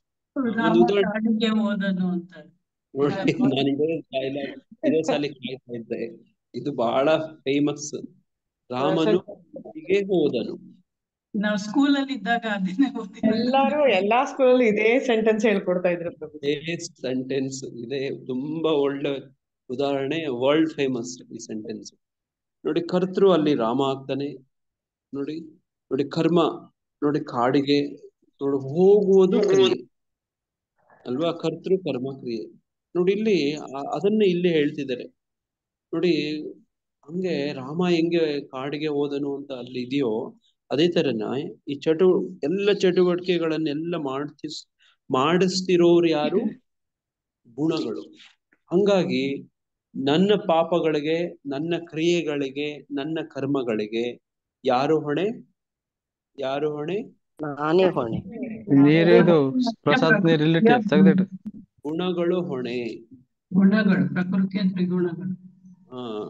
ಈ ಶ್ಲೋಕದ ಪ್ರಕಾರ ನೋಡಿ, ಈ ಶ್ಲೋಕದ ಪ್ರಕಾರ ಈಗ ಗುಣಗಳನ್ನ ಯಾರು ನೋಡಿ ರೂಢಿಸ್ಕೊಳ್ತಾರೆ, ವೃದ್ಧಿಸ್ಕೊಳ್ತಾರೆ? ಯಾರು ಮಾಡ್ಕೊಳ್ತಾರೆ? ಆ ವ್ಯಕ್ತಿ ಯಾರು? ಕರ್ತೃ ಅವನಿಗೆ ಆಯ್ಕೆ ಇದೆ. ಯಾವ ಗುಣಗಳನ್ನ ನೋಡಿ ಅಭ್ಯಾಸ ಮಾಡ್ಕೋಬೇಕು, ರೂಢಿಸ್ಕೋಬೇಕು, ವೃದ್ಧಿಸ್ಕೋಬೇಕು, ನಡ್ಕೋಬೇಕು ಆ ಗುಣಗಳ ಪ್ರಕಾರ. ನೋಡಿ ಆಯ್ಕೆ ಇದೆ. ನಾವು ಆಯ್ಕೆ ಮೇಲೆ ನಮಗೆ ಅದರ ಮೇಲೆ ಕರ್ಮ ಬರುತ್ತೆ. ನೋಡಿ ಈಗ ರಾಮನು ಕಾಡಿಗೆ ಹೋದನು, ಅದೇ ತರ ನೋಡಿ ಈಗ ಅಲ್ಲಿ ಆ ಗುಣಗಳ ಪ್ರಕಾರ ನಡ್ಕೋತಾನೆ ಅವನು. ನೋಡಿ ಹೆಂಗ್ ಮಾಡ್ಕೋತಾನೆ? ನೋಡಿ ಅವನು ಸತ್ವಗುಣದಲ್ಲಿ ಹೋಗ್ತಾನೋ, ರಜೋಗುಣದಲ್ಲಿ ಹೋಗ್ತಾನೋ, ತಮೋ ಗುಣದಲ್ಲಿ ಹೋಗ್ತಾನೋ. ಈಗ ಆಯ್ಕೆ ಯಾರಿಗಿದೆ? ನಮ್ಗೆ ಇದೆ ಅಲ್ವಾ? ಈಗ ದಂಡಿಸ್ಬೇಕಾಗಿರೋದು ಯಾರನ್ನ? ಕರ್ತೃವನೇ ಅಲ್ವಾ? ಈಗ ನಮ್ಗೆ ಆಯ್ಕೆ ಇದೆ. ಸತ್ವಗುಣದಲ್ಲಿ ಮಾಡ್ಬೇಕು, ನಡ್ಕೋಬೇಕು, ರಜೋಗುಣದಲ್ಲಿ ನಡ್ಕೋಬೇಕು, ತಮೋ ಗುಣದಲ್ಲಿ ಇರ್ಬೇಕು ಅಂತ ಇದೆ. ನೀವು ತಮೋ ಗುಣದಲ್ಲಿ ಇಟ್ಕೊಂಡು ನೋಡಿ ಆಯ್ಕೆ ಮಾಡ್ಕೊಂಡು ತಪ್ಪಾಗಿ ಮಾಡಿದ್ರೆ ಅಲ್ವಾ? ನೋಡಿ ಒಬ್ಬ ಕಾರ್ ಓಡಿಸ್ಕೊಂಡು ಹೋಗ್ತಿರ್ತಾನೆ, ಕಾರಲ್ಲಿ ಹೋಗಿ ಆಕ್ಸಿಡೆಂಟ್ ಮಾಡ್ಬಿಡ್ತಾನೆ ಈಗ ಜೈಲ್ಗೆ ಯಾರನ್ನ ಹಾಕ್ತಾರೆ? ಡ್ರೈವರ್ನ ಹಾಕ್ತಾರೆ. ಡ್ರೈವರ್ನೇ ಆಗ್ತಾರೆ. ಕಾರ್ನ ಹಾಕ್ತಾರ? ಕಾರ್ನ ಹಾಕೋದು. ಡ್ರೈವರ್ನೇ ಆಗ್ತಾರೆ. ಹೊಡೆದದ್ದು ಯಾರು? ಗುದ್ದಿದ್ದು ಯಾರು? ಹಾನಿ ಮಾಡಿದ್ಯಾರು? ಡ್ಯಾಮೇಜ್ ಮಾಡಿದ್ಯಾರು? ಕಾರು. ಕಾರು. ಕಾರು, ಅದ್ರೊಳಗಿದ್ದಂತ ಪೆಟ್ರೋಲು, ಅದಕ್ಕೇನು ಫ್ಯೂಲು ನೋಡ, ಆಕ್ಸಿಲರೇಟ್ರು ನೋಡಿ, ಇದೆಲ್ಲ ಆಗ್ತವೆ. ಆದ್ರೆ ಅದರೆಲ್ಲ ಆಯ್ಕೆ ನೋಡಿ, ಇವೆಲ್ಲ ಜಡ ವಸ್ತು. ಮೊದಲನೇ ವಿಷಯ ಏನಂದ್ರೆ ಅದು ಪ್ರಕೃತಿ. ಪ್ರಕೃತಿ ಅಂತಂದ್ರೆ ಏನು? ಅದೊಂದು ಜಡ ಅಲ್ವಾ, ಚೈತನ ಅಲ್ಲ. ಅದು ಜಡ, ಚೈತನ ಅಲ್ಲ. ಹಂಗಾಗಿ ಎಲ್ಲ ಚಟುವಟಿಕೆಗಳಲ್ಲಿ ಈ ಗುಣಗಳಲ್ಲದೆ ಬೇರೆ ಕರ್ತೃವಿಲ್ಲ ಅನ್ನೋಂಥದ್ದನ್ನ ನಾವು ಮೊದಲು ಅರ್ಥ ಮಾಡ್ಕೋಬೇಕು. ಆ ಗುಣಗಳು ನೋಡಿ, ಯಾರು ಅದನ್ನ ಪಡ್ಕೊಳ್ತಾರೆ, ವೃತ್ತಿಸ್ಕೊಳ್ತಾರೆ, ಆ ಪ್ರಕಾರ ನಡ್ಕೊಳ್ತಾರೆ ಅಂದ್ರೆ ನೋಡ್ರಿ ಹಿಂಗೆ ನೋಡಿ. ಒಂದು ಕೆಲವು ಸತಿ ನೋಡಿ ಹೇಳ್ತೇವೆ ನೋಡಿ, ಮನೆಯಲ್ಲೇ ಇದನ್ನ ಜಗಳ ಆಗುತ್ತೋ, ಅಥವಾ ಸ್ನೇಹಿತರ ಮಧ್ಯೆ, ಅಥವಾ ಸಹೋದ್ಯೋಗಿಗಳು ಕೋಪದಲ್ಲಿ ಏನೋ ಒಂದ್ ಮಾತು ಹೇಳ್ಬಿಟ್ಟೆ, ಕೋಪದಲ್ಲಿ ಒಂದೆರಡು ಏಟು ಹೊಡೆದ್ಬಿಟ್ಟೆ, ಅದನ್ನ ಗಂಭೀರವಾಗಿ ತಗೋಬೇಡಿ ಅಂತ ಹೇಳ್ತೀವಿ. ನೀವೆಲ್ಲ ಹಂಗ ಹೇಳ್ತೀರಾ? ಯಾವಾಗ್ಲಾದ್ರೂ ಸಂದರ್ಭ ಬಂದಾಗ ಕೋಪದಲ್ಲಿ ಬೈದ್ಬಿಟ್ಟೆ, ಕೋಪದಲ್ಲಿ ಹಿಂಗ್ ಮಾಡ್ಬಿಟ್ಟೆ? ಹೇಳಿದ್ರು ಆತರ ಹೇಳಿದ್ರು, ಮಾಡಿದೀವಿ. ನೋಡಿ, ಕೋಪ ಅಂದ್ರೆ ರಜೋಗುಣ. ನೋಡಿ, ನೀವು ಕೋಪ ಮಾಡ್ಕೊಳ್ದೆ ಇದ್ದಿದ್ರೆ, ಕೋಪ ಬರ್ಸ್ಕೊಳ್ದೆ ಇದ್ದಿದ್ರೆ ನೀವ್ ಆತರ ನಡ್ಕೋತಿದ್ರಾ? ಇಲ್ಲ. ನೋಡಿ, ಸತ್ವಗುಣದವ್ರು ಏನ್ ಮಾಡ್ತಾರೆ ನೋಡಿ, ನೋಡಿ ಅವರೆಲ್ಲ ಕೋಪಿಸ್ಕೊಳಕ್ಕೆ, ಹೊಡಿಯಕ್ಕೆ, ನೋಡಿ ಕೂಗಾಡಕ್ಕೆ, ನೋಡಿ ಬೈಯಕ್ಕೆ, ಈ ತರ ಎಲ್ಲ ಹೋಗಲ್ಲ. ತಮಗುಣದವ್ರು ಏನ್ ಮಾಡ್ತಾರೆ? ಶೋಕ ನೋಡಿ, ಅವ್ರು ಅಳ್ತಾರೆ, ನಿದ್ದೆ ಮಾಡ್ತಾರೆ. ನೋಡಿ ಈ ತರ ಅವ್ರ ತಮಗುಣದವರು ನೋಡಿ ಈ ತರದಿರ್ತಾರೆ ಅವರು. ನೋಡಿ ತಮಗುಣದವ್ರ ಲಕ್ಷಣ ಹಂಗೆ ನೋಡಿ, ಹಿಂಗೆ. ಹರೇ ಕೃಷ್ಣ, ಮ್ಯೂಟ್ ಮಾಡ್ಕೊಂಡು ನೋಡಿ, ಹಿಂಗಿರುತ್ತೆ. ಹಂಗಾಗಿ ಏನಾದ್ರೂ ನೋಡಿ, ನಾವು ಹೇಳ್ತೇವೆ ಕೋಪದಲ್ಲಿ ಹಿಂಗ್ ಹೇಳ್ಬಿಟ್ಟ ಬಿಡು, ಕ್ಷಮಿಸ್ಬಿಡು ಅವ್ರನ್ನ ಅಂತ ಹೇಳ್ತೇವೆ. ನೋಡಿ, ಆಮೇಲೆ ಸರಿ ಹೋಗಿರ್ತಾನೆ ಆ ವ್ಯಕ್ತಿ. ಕೋಪ ಕಡಿಮೆ ಆದ್ಮೇಲೆ ವ್ಯಕ್ತಿ ನೀವು ನೋಡ್ತೀರಿ, ಆತನ ರೀತಿಯಲ್ಲಿ ಹಾವ ಭಾವ, ನಡೆ ನುಡಿ ನೋಡಿ, ಆತನ ಕ್ರಿಯೆ ಪ್ರತಿಕ್ರಿಯೆದಲ್ಲಿ ವ್ಯತ್ಯಾಸ ಆಗಿರುತ್ತೆ ಅಲ್ವಾ? ಕೋಪ ಇಳದ್ಮೇಲೆ ಆಗಿರುತ್ತೆ ಅಲ್ವಾ? ನೋಡಿ ಭೃಗು ಋಷಿ ನಿಮ್ಗೆಲ್ಲರಿಗೂ ಗೊತ್ತಿರೋಂಗೆ ನೋಡಿ, ಅವ್ರೊಂದು ಯಜ್ಞ ಮಾಡ್ತಾರೆ ಮಹರ್ಷಿಗಳೆಲ್ಲ ಸೇರ್ಕೊಂಡು. ನೋಡಿ, ಇವರೆಲ್ಲ ಎಲ್ಲಿನ ವಾಸಿಗಳು? ಇವೆಲ್ಲ ಮಹರ್ಲೋಕದ ವಾಸಿಗಳು. ಭೃಗು ಋಷಿ ನಿನ್ನೆ ನಾವು ಚರ್ಚೆ ಮಾಡ್ತಿದ್ವಿ ಅಲ್ವಾ? ಈ ಮರ್ತ್ಯ ಲೋಕ, ನಮ್ಮ ಭೂಲೋಕ ಇದೆಯಲ್ಲ, ಈ ಭೂಲೋಕದ ಮೇಲೆ ಭುವರ್ಲೋಕ, ಅದ್ರ ಮೇಲೆ ಸ್ವರ್ಲೋಕ, ಅದ್ರ ಮೇಲೆ ಮಹರ್ಲೋಕ. ನೋಡಿ, ಎಲ್ಲಾ ಜನಗಳು ಒಟ್ಟಾಗೆ ನೋಡಿ ಇವರೆಲ್ಲ ಯಜ್ಞ ಮಾಡಿದ್ರು. ಯಾರಿಗ ಅರ್ಪಿಸ್ಬೇಕು ಅಂತ ಗೊತ್ತಾಗ್ಲಿಲ್ಲ. ಯಾರು ಅತ್ಯಂತ ಶ್ರೇಷ್ಠ, ಯಾರು ಭೋಕ್ತಾರಂ ಯಜ್ಞ ತಪಸಾಂ ಸರ್ವಲೋಕ ಮಹೇಶ್ವರಂ ಸುಹೃದಂ ಸರ್ವಭೂತಾನಾಂ ಜ್ಞಾತ್ವಾ ಮಾಂ ಶಾಂತಿಂ ರಚ್ಚತಿ ಅಂತ ಭಗವಂತ ಕೃಷ್ಣ ಹೇಳೋದು ನೋಡಿ. ಆತನೇ ಭೋಕ್ತಾರಂ ಯಜ್ಞ ತಪಸಾಂ. ಈ ಋಷಿಗಳಿಗೆ ಗೊತ್ತಿಲ್ಲ ನೋಡಿ, ಇದೇ ಸಮಸ್ಯೆ. ಇಸ್ಕಾನ್ ಭಕ್ತರಿಗೆ ಗೊತ್ತಿರೋಷ್ಟು ಆ ಮಹರ್ಷಿಗಳಿಗೆ ಗೊತ್ತಿಲ್ಲ ನೋಡಿ. ಇದು ಪ್ರಭುಪಾದರ ಕೃಪೆ ನೋಡಿ. ನಿಮ್ಗೆ ಯಾರಿಗೂ ಡೌಟೇ ಇಲ್ಲ, ಅನುಮಾನನೇ ಇಲ್ಲ. ದೇವೋತ್ತಮ ಪರಮ ಪುರುಷ ಯಾರು? ಯಜ್ಞಪತಿ, ಎಲ್ಲದರ ಭೋಕ್ತಾರ. ಯಾರಿಗಾದ್ರೂ ಡೌಟ್ ಇದೆಯಾ ಪ್ರಭುಜಿ ಮಾತಾಜಿ ನಿಮ್ಗೆ? ಇಲ್ಲ ಪ್ರಭುಜಿ, ಒಂಚೂರು ಡೌಟ್ ಇಲ್ಲ ಅಲ್ವಾ? ಕೃಷ್ಣನೇ ದೇವೋತ್ತಮ ಪರಮ ಪುರುಷ ಅಂತ ನಿಮ್ಗೆ ಎಲ್ಲರಿಗೂ ಗೊತ್ತಲ್ವಾ? ಇದ್ದಿದ್ರೆ ಇಷ್ಟವರೆಗೂ ಮುಂದುವರಿತಾನೆ ಇರ್ಲಿಲ್ಲ ಪ್ರಭು. ನೋಡಿ, ಆ ಋಷಿಗಳಿಗೆ ಗೊತ್ತಿಲ್ಲ. ಇದೆಂತ ವಿಚಿತ್ರ ನೋಡಿ. ಗಡ್ಡ ಮೀಸೆ ಎಲ್ಲ ದೊಡ್ಡ ದೊಡ್ಡ ಬೆಳ್ಕೊಂಡಿರ್ತಾರೆ, ಇಷ್ಟೊಂದು ವೇದಾಂಗಗಳನ್ನೆಲ್ಲ ಓದ್ಕೊಂಡಿರ್ತಾರೆ, ಎಷ್ಟೋ ವರ್ಷಗಳ ತಪಸ್ ಮಾಡಿರ್ತಾರೆ, ಮಠ ಬಿಟ್ಟಿರ್ತಾರೆ ನೋಡಿ. ಅವ್ರಿಗೆ ಒಂದು ವಿಷಯ ಗೊತ್ತಿಲ್ಲ. ಯಾವ ವಿಷಯ? ದೇವೋತ್ತಮ ಪರಮ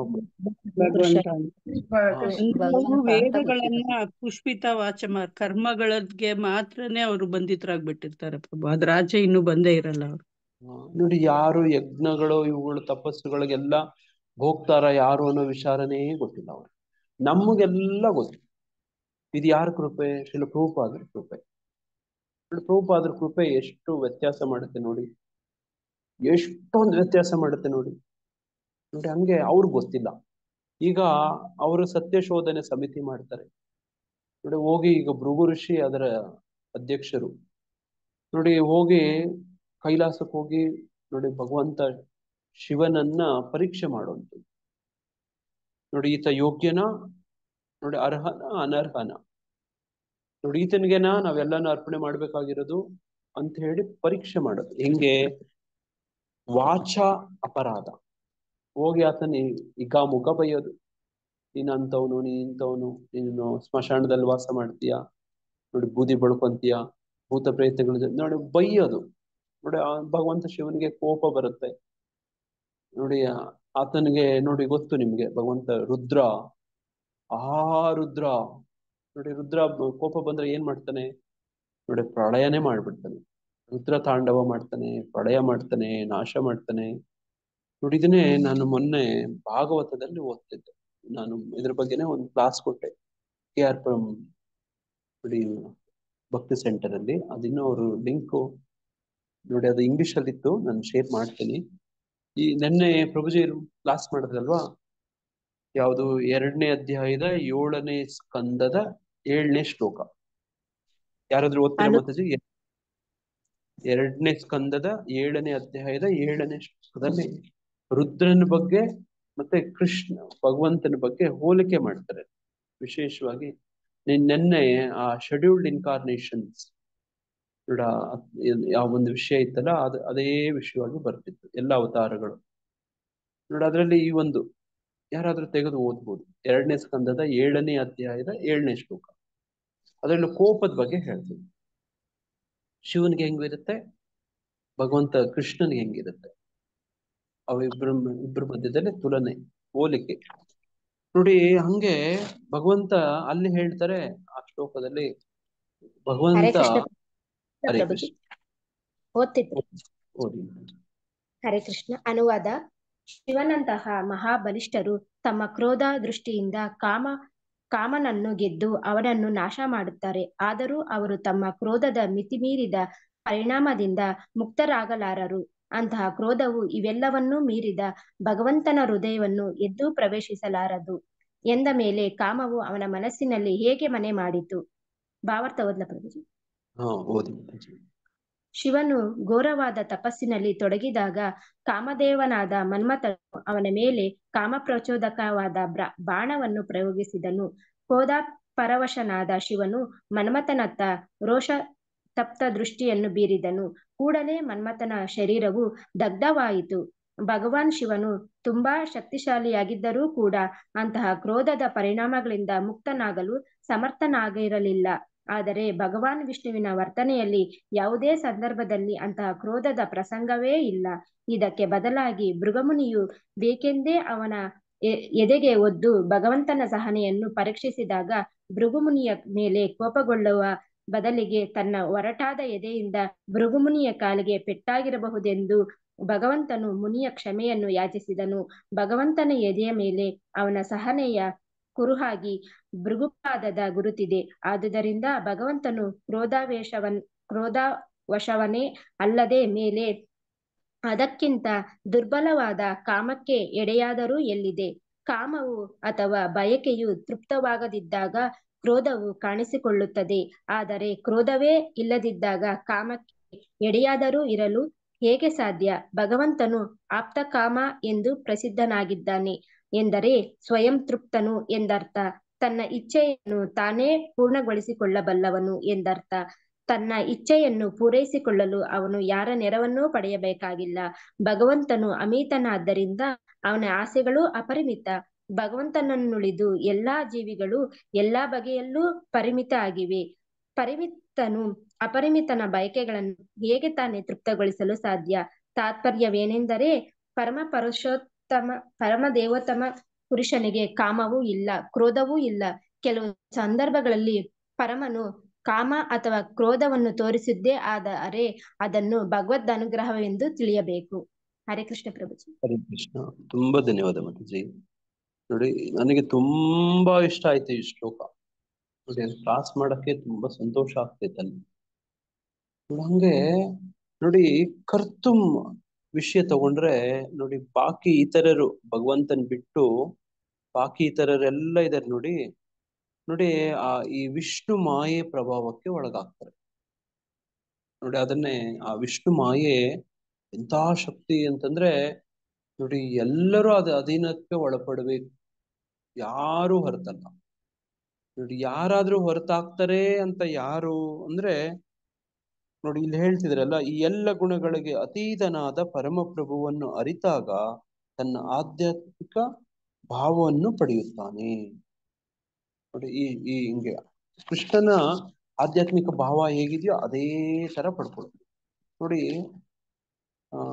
ನೋಡಿ ಅದೇ ತರನೇ ನೋಡಿ, ಇಲ್ಲಿ ಓದಿದ್ರೆ 6ನೇ ಶ್ಲೋಕದಲ್ಲಿ ಪಾಪರಹಿತನೇ ಸಾತ್ವಿಕ ಗುಣವು ಇತರ ಗುಣಗಳಿಗಿಂತ ನಿರ್ಮಲವಾದದ್ದು, ಆ ಕಾರಣದಿಂದ ಅದು ಪ್ರಕಾಶಮಾನವಾದದ್ದು, ಅದು ಮನುಷ್ಯನನ್ನು ಎಲ್ಲ ಪಾಪಕರ ಪ್ರತಿಕ್ರಿಯೆಗಳಿಂದ ಬಿಡುಗಡೆ ಮಾಡುತ್ತದೆ.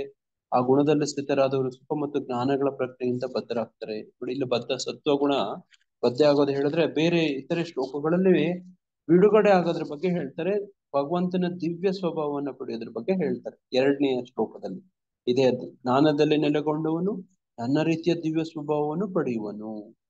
ಕೃಷ್ಣ ಹೆಂಗೋ ಹಂಗೆ ಆಗ್ಬಿಡ್ತಾನೆ. ಯಾರು? ಆತನ ಭಕ್ತರು. ಹೀಗೆ ನೆಲೆಗೊಂಡವನು ಸೃಷ್ಟಿ ಕಾಲದಲ್ಲಿ ಹುಟ್ಟೋದಿಲ್ಲ ಮತ್ತು ಪ್ರಳಯ ಕಾಲದಲ್ಲಿ ವ್ಯಥ ಪಡೋದು. ಕೃಷ್ಣನನ್ನ ನೋಡಿ ಸೇವೆ ಮಾಡ್ತಾ ಹೋದವನಿಗೆ ಕೃಷ್ಣನ ಎಲ್ಲ ದಿವ್ಯ ನೋಡಿ ಆಧ್ಯಾತ್ಮಿಕ ಭಾವ ಗುಣಗಳು ಎಲ್ಲ ಹಂಗೆ ಅವನು ಕೂಡ ಪಡ್ಕೊಳ್ತಾ ಹೋಗ್ತಾನೆ. ಆದ್ರೆ ಅವನು ದೇವರಾಗ್ಬಿಡಲ್ಲ. ಅವನು ಏ ಯಥಾಮಾಂ ಪ್ರಪದ್ಯಂತೆ, ಅವನು ಎಷ್ಟೆಷ್ಟು ನೋಡಿ, ಎಷ್ಟೆಷ್ಟು ಅಷ್ಟೆಷ್ಟು ನೋಡಿ. ಹಂಗೆ ಅವನಿಗೆ ಗೊತ್ತಾಗತ್ತೆ. ಕೃಷ್ಣನ ದಿವ್ಯ ಸ್ವಭಾವವನ್ನು ಪಡ್ಕೊಂಡವನಿಗೆ ನೋಡಿ ಈ ಗುಣಗಳಿಗೆ ಅತೀತನಾಗ್ತಾನೆ ನೋಡಿ. ಇಲ್ಲಿ ಈಗ ಮಾತಾಜಿಯವರು ಓದಿದ್ರಲ್ವಾ, 2ನೇ ಸ್ಕಂದದ 7ನೇ ಅಧ್ಯಾಯದ 7ನೇ ಶ್ಲೋಕದಲ್ಲಿ ನೋಡಿ, ಕೃಷ್ಣ ಈ ತ್ರಿಗುಣಗಳಿಗೆ ಪ್ರಭಾವಿತನಾಗೋದಿಲ್ಲ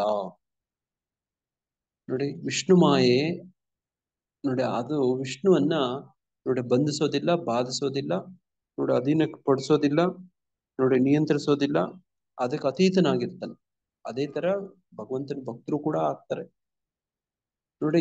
ಯಾರು ನೋಡಿ ಇತರರು ಇರ್ತಾರಲ್ವಾ ನೋಡಿ, ಅವ್ರಿಗೆ ಹಂಗಾಗಲ್ಲ. ಗುಣಗಳೇ ನಡೆಸ್ತಾವ ಅವ್ರನ್ನ ನೋಡಿ. ಒಬ್ಬ ರಾವಣ ನೋಡಿ, ರಾವಣ ವಿಶ್ವವಿಜಯಿ ನೋಡಿ, ವಿಶ್ವವಿಜಯಿ ನೋಡಿ. ಅವನ ಕಾಮ ಕ್ರೋಧ ಲೋಭ ಮೋಹ ಮದ ಮಾತ್ಸರ್ಯದಿಂದ ಹೊರತಾಗಿದ್ನ? ಇಲ್ಲ.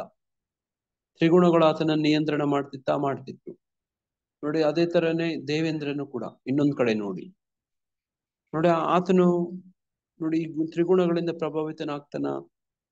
ಹೌದು, ಆಗ್ತಾನೆ ನೋಡಿ. ಹಿಂಗೆ ನೀವು ಯಾವುದೇ ದೊಡ್ಡ ಸ್ಥಾನಮಾನ ನೋಡಿ, ಅಧಿಕಾರ, ಅಂತಸ್ತು, ಐಶ್ವರ್ಯ, ಆಸ್ತಿ, ಭೌತಿಕವಾದದ್ದು ಏನ್ ಪಡ್ಕೊಂಡ್ರೇನು ಕೂಡ ಗುಣಗಳನ್ನ ಮೀರಕ್ಕಾಗಲ್ಲ ನೋಡಿ. ನಮ್ಗೆ ಏನನ್ನೆಲ್ಲ ಮಾಡಿಸ್ತವೆ? ಒಂದು ಕೆಟ್ಟದ್ದು, ಒಳ್ಳೇದು ನೋಡಿ, ಒಂದು ಕರ್ತೃ ಕರ್ಮ ಕ್ರಿಯೆ ನೋಡಿ. ಒಂದು ಕರ್ತೃವನ್ನ ಒಂದು ಕ್ರಿಯೆಯಿಂದ ಒಂದು ಕರ್ಮ ಮಾಡಿಸೋದು. ಯಾರಾದ್ರೂ ಹೇಳ್ತೀರಾ? ಒಬ್ಬ ಕರ್ತೃವನ್ನ ಒಂದು ಕ್ರಿಯೆ ಮೂಲಕ ಒಂದು ಕರ್ಮವನ್ನ ಮಾಡಿಸೋದು ನೋಡಿ. ಅಲ್ಲಿ ಆ ಕ್ರಿಯೆ ಮಾಡೋದಕ್ಕೆ ಆ ಕರ್ತೃಗೆ ಆ ಗುಣಗಳ ಪ್ರಭಾವ ಇರುತ್ತೆ, ಲೇಪನ ಇರುತ್ತೆ. ಹಂಗಾಗಿ ನೋಡ ಅವನು ಮಾಡುವಂತ ಚಟುವಟಿಕೆಗಳು ಆ ಗುಣಕ್ಕೆ ಒಳಪಟ್ಟಿರ್ತಾನೆ ನೋಡಿ, ಗುಣಕ್ಕೆ ಒಳಪಟ್ಟಿರ್ತಾನೆ ನೋಡಿ. ಈಗ ಅವನು ಮಾಡುವಂತ ಕರ್ಮದ ಮೇಲೆ ಆ ಗುಣಗಳು ಪ್ರಭಾವವನ್ನು ಬೀರ್ತವೆ. ಅವನು ಮಾಡುವಂತ ಕ್ರಿಯೆ ಮೇಲೆ ಆ ಗುಣಗಳು ಪ್ರಭಾವ ಬೀರ್ತವೆ. ಆ ಪ್ರಕಾರವಾಗಿ ಕರ್ಮಗಳು ಹೊರಹೊಮ್ಮುತ್ತವೆ ನೋಡಿ. ಹಿಂಗೆ ವ್ಯಾಕರಣದ ಒಂದು ಹಿನ್ನೆಲೆಯಲ್ಲಿ ಈ ಶ್ಲೋಕವನ್ನು ಅರ್ಥ ಮಾಡ್ಕೊಳ್ಳೋ ಪ್ರಯತ್ನ ಮಾಡ್ಬೇಕು. ಅದೇನದು? ಕರ್ತೃ ಅಲ್ವಾ ನೋಡಿ, ಕರ್ತೃ ಕರ್ಮ, ಕರ್ತೃ ಕ್ರಿಯಾ ಕರ್ಮ. ಆ ಕರ್ತೃ ಮೇಲೆ ಪ್ರಭಾವ ಬೀರುತ್ತೆ. ಆತ ಗುಣಕ್ಕೆ ಒಳಪಟ್ಟು ಬಿಡ್ತಾನೆ, ಸತ್ವಗುಣ, ರಜೋಗುಣ, ತಮೋಗುಣ. ಈಗ ಅವನು ಆ ಒಂದು ಗುಣಗಳ ಪ್ರಕಾರ ಕ್ರಿಯೆಯನ್ನ ಮಾಡ್ತಾನೆ. ಈಗ ಆ ಕ್ರಿಯೆಗೆ ಒಂದು ಕರ್ಮ ಬರುತ್ತೆ, ಒಂದು ಪ್ರತಿಫಲ ಬರುತ್ತೆ ನೋಡಿ. ಈಗ ಆ ಕರ್ಮ ಅವನನ್ನ ಬಂಧಿಸುತ್ತೆ ನೋಡಿ. ಅವನು ಸತ್ವಗುಣದಲ್ಲಿ ಮಾಡಿದ್ನು, ರಜೋಗುಣದಲ್ಲಿ ಮಾಡಿದ್ನು, ತಮೋಗುಣದಲ್ಲಿ ಮಾಡಿದ್ನು ಅಂದ್ಬಿಟ್ಟು ನೋಡಿ. ಹಿಂದಿನ ಶ್ಲೋಕಗಳಲ್ಲೆಲ್ಲ ನೋಡಿದ್ರೆ ನೋಡಿ ಏನೇನೆಲ್ಲ ಹೇಳ್ಕೊಟ್ಟು, ಈಗ 19 ನೋಡಿ 20 ಈ ಶ್ಲೋಕಗಳಲ್ಲಿ ಅದರ ಪರಿಣಾಮವನ್ನ ಹೇಳಿದ್ರು ನೋಡಿ. ಹಿಂದಿನ ಶ್ಲೋಕದಲ್ಲಿ ಹೇಳೋದಕ್ಕೂ ಇಲ್ಲೊಂದ್ ಸ್ವಲ್ಪ ಹಿಂದಿನ ಶ್ಲೋಕಗಳಲ್ಲಿ ಎಲ್ಲ ಏನ್ ಹೇಳ್ಕೊಂಡು ಬಂದ್ರು ಅಂದ್ರೆ, ಸತ್ವಗುಣ ಅಂದ್ರೆ ಏನು ನೋಡೋದು ನೋಡಿ ಸತ್ವಗುಣದಿಂದ ನಿಜವಾದ ಜ್ಞಾನ ಬೆಳೆಯುತ್ತೆ, ರಜೋಗುಣದಿಂದ ಲೋಭ ಬೆಳೆಯುತ್ತೆ, ಈ ತರ ವಿಷಯ. ಈಗ ಏನ್ ಹೇಳ್ಕೊಡ್ತಿದಾರೆ ಅಂದ್ರೆ ಜ್ಞಾಪಕ ಇಟ್ಕೊಳ್ಳೋಣ, ದಾಟಿ ಹೋಗೋದ್ರ ಬಗ್ಗೆ ಹೇಳ್ಕೊಡ್ತೀವಿ, ತಪ್ಪಿಸ್ಕೊಳ್ಳೋದ್ ಬಗ್ಗೆ ಹೇಳ್ತಿದ್ದಾನೆ. ಇಷ್ಟೊತ್ತು ಹೇಳ್ಕೊಟ್ಟಿದ್ದೇನು? ಆ ಗುಣಗಳ ಪರಿಚಯ, ಭೌತಿಕ ಪ್ರಕೃತಿಯ ತ್ರಿಗುಣಗಳ ಪರಿಚಯ. ಈಗ ಹೇಳ್ಕೊಡ್ತಿರೋದೇನು? ಏನು ಯಾರಾದ್ರೂ ಹೇಳ್ತೀರಾ ಮತ್ತೆ? ಅವುಗಳನ್ನ ದಾಟಿ ದಾಟಿ ಹೋಗುವುದು. ಹೋಗೋದು ಹೇಗೆ ಅಂತ. ಎಲ್ಲವನ್ನ ದಾಟಿ ಹೋಗೋದು. ತ್ರಿಗುಣಗಳನ್ನು ದಾಟಿ ಆ ಕರ್ತೃ ಇದ್ದಾನೆ ನೋಡಿ, ಆ ಕರ್ತೃ ಈ ತ್ರಿಗುಣಗಳನ್ನ ಪ್ರಭಾವವನ್ನ ಮೀರಿ ಅವನು ಕ್ರಿಯೆಗಳನ್ನ ಮಾಡಿ ನೋಡಿ, ಒಳ್ಳೆ ಕರ್ಮಗಳನ್ನ ನೋಡಿ ಪಡೆದು ಅವನು ಈ ಗುಣಗಳಿಗೆ ಅತೀತನಾಗಿ ಪರಮಪ್ರಭುವನ್ನ ಅರ್ಥಕೊಂಡು ನೋಡಿ ಭಗವಂತನ ಆಧ್ಯಾತ್ಮಿಕ ಭಾವವನ್ನ ಪಡೆಯೋದ್ರ ಬಗ್ಗೆ ಹೇಳ್ಕೊಡ್ತಾ ಇರೋದು. ಅದನ್ನ ನಾವು ಕಲ್ತ್ಕೊಂತಿದೀವಾ? ಇಲ್ಲ ಪ್ರಭುಜಿ, ಇಲ್ಲ.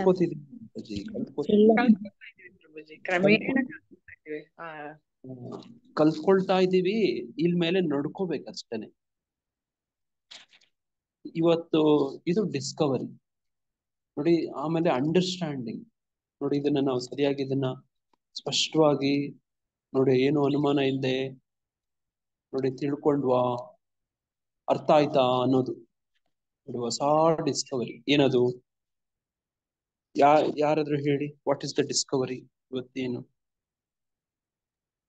ನಾನಲ್ಲ ನೀವು ಅಂತ ಬದುಕೋದಷ್ಟೇ ಪ್ರಭುಜಿ. ಸರ್ವೋತ್ತಮ ನೀನೇ ಎಲ್ಲ, ನೀನೇ ಹೆಂಗೆ ನಡೆಸ್ತೀಯ ಹಾಗೆ ಅಂತ. ನೀನೆ ಅಂದ್ರೆ ಯಾರು?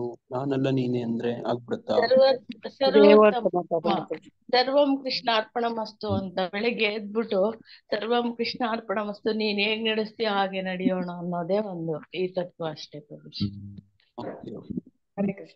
ಈ ಶ್ಲೋಕ ನಮ್ಗೆ ಏನ್ ಹೇಳ್ಕೊಡ್ತಾ ಇದೆ ಅನ್ನೋದನ್ನ ಸರಿಯಾಗಿ ಸ್ಪಷ್ಟತೆ ಬೇಕು. ಈ ಮೂರು ಗುಣಗಳು ನಮ್ಮ ಮೇಲೆ ಪ್ರಭಾವ ಬೀರ್ತಾ ಇದೆ. ಆ ಮೂರು ಗುಣಗಳನ್ನ ಮೀರಿ ನಾವು ಅದನ್ನ ತಡೆ ಹಾಕ್ಬೇಕು ಪ್ರಭುಜಿ. ಅದು ಆತರ ಹೇಳಿದ್ರೆ ಹಂಗೆ ಮೂರು ಗುಣಗಳನ್ನು ಮೀರ್ಬೇಕು ಅಂತ. ಈ ಮೂರು ಗುಣಗಳು ನಮ್ಮ ಮೇಲೆ ಪ್ರಭಾವ ಬೀರ್ತವೆ, ನಮ್ಮೆಲ್ಲ ಚಟುವಟಿಕೆಗಳ ಮೇಲೆ ನೋಡಿ. ಹಂಗಾಗಿ ಆ ಕರ್ತೃ ನೋಡಿ ಆ ಗುಣಗಳ ಪ್ರಭಾವಿತನಾಗಿ ಒಂದು ಕ್ರಿಯೆಯನ್ನು ಮಾಡ್ತಾನೆ, ಅದು ಒಂದು ಫಲವನ್ನ ಕೊಡುತ್ತೆ, ಅದು ನಮ್ಮನ್ನ ಬದ್ಧ ಮಾಡುತ್ತೆ. ಇದು ತಿಳುವಳಿಕೆ. ಎಷ್ಟು ಜನಕ್ಕೆ ಅರ್ಥ ಆಯ್ತೋ ಗೊತ್ತಿಲ್ಲ. ಇಷ್ಟೇ ತಿಳ್ಕೊಬೇಕಾಗಿತ್ತು ಅಷ್ಟೇ, ತುಂಬಾ ಕನ್ಫ್ಯೂಷನ್ ಇಲ್ಲ. ಮೂರು ಗುಣಗಳೇ ನಮ್ಮನ್ನ ಕರ್ತೃವ ಮೇಲೆ ಪ್ರಭಾವ ಬೀರ್ತವೆ, ಅವನನ್ನ ಆ ಗುಣಗಳ ಆಧಾರಿತವಾಗಿ ನೋಡಿ ಆತನನ್ನ ಬಂಧಿಸುತ್ತೆ ಅಂತ, ಬದ್ಧ ಮಾಡುತ್ತೆ. ಒಂದು ಕರ್ಮ ಮಾಡ್ತಾನೆ, ಫಲ ಬರುತ್ತೆ, ಅದು ಬಂಧಿಸುತ್ತೆ. ಅದು ಸತ್ವಗುಣ, ರಜೋಗುಣ, ತಮೋಗುಣ ಯಾವುದೇ ಆಗ್ಬೋದು. ಒಂದೊಂದರ ಗುಣ ಪ್ರಭಾವಿತನಾಗಿ ಒಂದೊಂದು ಮಾಡಿದ್ರೆ ನೋಡಿ. ಉದಾಹರಣೆಗೆ ನಾನು ಹಿಂದೆ ಒಂದು ಉದಾಹರಣೆ ಕೊಟ್ಟಿದ್ದೆ, ಯಾರಾದ್ರೂ ಬುದ್ಧಿವಂತರು ಹೇಳಿ ನೋಡೋಣ. ಒಂದು ಥಿಯೇಟರ್ ಅಲ್ಲಿ, ಫಿಲಂ ಥಿಯೇಟರ್ ಅಲ್ಲಿ ಬೆಂಕಿ ಅಂಟ್ಕೊಂಡ್ಬಿಟ್ಟಿದೆ. ಯಾವುದೋ ಒಂದು ಸಭಾಂಗಣ ಅಂತ ಅನ್ಕೊಳ್ಳಿ. ಸಭಾಂಗಣದಲ್ಲಿ ಈಗ ಬೆಂಕಿ ಅಂಟ್ಕೊಂಡ್ಬಿಟ್ಟಿದೆ. ಈಗ ಸತ್ವಗುಣದವನ್ ಏನ್ ಮಾಡ್ತಾನೆ, ರಜೋಗುಣದವನ್ ಏನ್ ಮಾಡ್ತಾನೆ, ತಮೋಗುಣದವನ್ ಏನ್ ಮಾಡ್ತಾನೆ ಹೇಳಿ? ಹರೇ ಕೃಷ್ಣ. ತಮೋಗುಣದವನು ತನ್ನ ಎಲ್ಲಾ ಇದನ್ನ ತಗೊಂಡು ಓಡೋಗಕ್ ನೋಡ್ತಾ ಇರ್ತಾನೆ. ಇಲ್ಲ ರಜೋಗುಣದವನ್ ತನ್ನ ಬಿಲಾಂಗಿಂಗ್ಸ್ ನೆತ್ಕೊಂಡು ಹೋಗಕ್ ನೋಡ್ತಾ ಇರ್ತಾನೆ. ಸತ್ವಗುಣದಲ್ಲಿ ಇರೋನು ಬೆಂಕಿ ಹಾರಿಸ್ತಾನೆ, ಆರಿಸಕ್ಕೆ ಪ್ರಯತ್ನ ಪಡ್ತಾರೆ. ಬೆಂಕಿ ಆರ್ಸಕ್ಕೆ ಪ್ರಯತ್ನ ಪಡ್ತಾರೆ. ರಜೋಗುಣದವನು ಹುಡುಕಾಡ್ತಾ ಇರ್ತಾನೆ, ಏನ್ ಮಾಡ್ಬೇಕು ಅಂತ. ಸಮಗುಣದವನು ಅವನ್ ಫಸ್ಟ್ ಓಡೋಗ್ಬಿಡ್ತಾನಂತೆ, ಸುಮ್ನೆ ಓಡೋಗ್ಬಿಡ್ತಾನೆ. ಹರೇ ಕೃಷ್ಣ ಪ್ರಭು. ಹರೇ ಕೃಷ್ಣ. ತಮೋಗುಣದವನು ಅಲ್ಲೇ ಇರ್ತಾನೆ ಪ್ರಭುಜಿ, ಸೋಮಾರಿ ಅವನು. ಪ್ರಭು ಹೇಳಿ ಮತ್ತೆ ಪ್ರಭುಜಿ ಹೇಳಿ. ಅದೇ ಸತ್ವಗುಣದವರು ಸುಮ್ನೆ ಕುತ್ಕೊಂಡಿರ್ತಾನೆ ಪ್ರಭು, ಅವನೇನಕ್ಕೂ ಪ್ರತಿಕ್ರಿಯೆ ಮಾಡಲ್ಲ. ಇದು ತಮಗುಣದನು ರಜಗುಣದನು ಕಿರ್ಚಾಡ್ತಾನೆ ಪ್ರಭು. Very good. ಸತ್ವಗುಣದ ಏನ್ ಮಾಡ್ತಾನೆ? ಅವನು ಆರ್ಸಕ್ ಪ್ರಯತ್ನ ಪಡ್ತಾನೆ ಪ್ರಭು. Very good. ನೋಡಿ, ಇದು ಒಂದು ಉದಾಹರಣೆ. ಇದು ಹಿಂದೆ ನಾವು ಚರ್ಚೆ ಮಾಡಿದ್ವಿ ನೋಡಿ ಹಿಂಗೆ ಒಂದು ಸಭಾಂಗಣ ಬೆಂಕಿ ಇಟ್ಕೊಂಡ್ಬಿಟ್ಟಿದೆ. ನೋಡಿ ಸತ್ವಗುಣದವನು ಏನ್ ಮಾಡ್ತಾನೆ, ಅವನು ತುಂಬಾ ವಿಚಲಿತ ಗಾಬರಿ ಆಗೋದಿಲ್ಲ. ನೋಡಿ ಆತನಿಗೆ ಅರ್ಥ ಮಾಡ್ಕೊಳ್ಳೋ ಪ್ರಯತ್ನ ಮಾಡ್ತಾನೆ. ಯಾಕೆ ಹೇಳಿ, ಸತ್ವಗುಣ ಅಂದ್ರೆ ಜ್ಞಾನ ಅಂತ. ನೋಡಿ ಹಿಂದಿನ ಶ್ಲೋಕಗಳಲ್ಲಿ ಸತ್ವಗುಣದಿಂದ ನಿಜವಾದ ಜ್ಞಾನವು ಬೆಳೆಯುತ್ತೆ. ನೋಡಿ ಅದು ಪ್ರಕಾಶಮಾನವಾಗಿರುತ್ತೆ, ನೋಡಿ ಪರಿಶುದ್ಧವಾಗಿರುತ್ತೆ ಅಂತೆಲ್ಲ ನಾವು ಓದಿದ್ವಲ್ವಾ. ನೋಡಿ ಒಬ್ಬ ಅಂತವನು ಏನ್ ಮಾಡ್ತಾನೆ, ಅವನು ಸ್ವಲ್ಪ ಅರ್ಥ ಮಾಡ್ಕೊಳ್ಳೋ ಪ್ರಯತ್ನ ಮಾಡ್ತಾನೆ.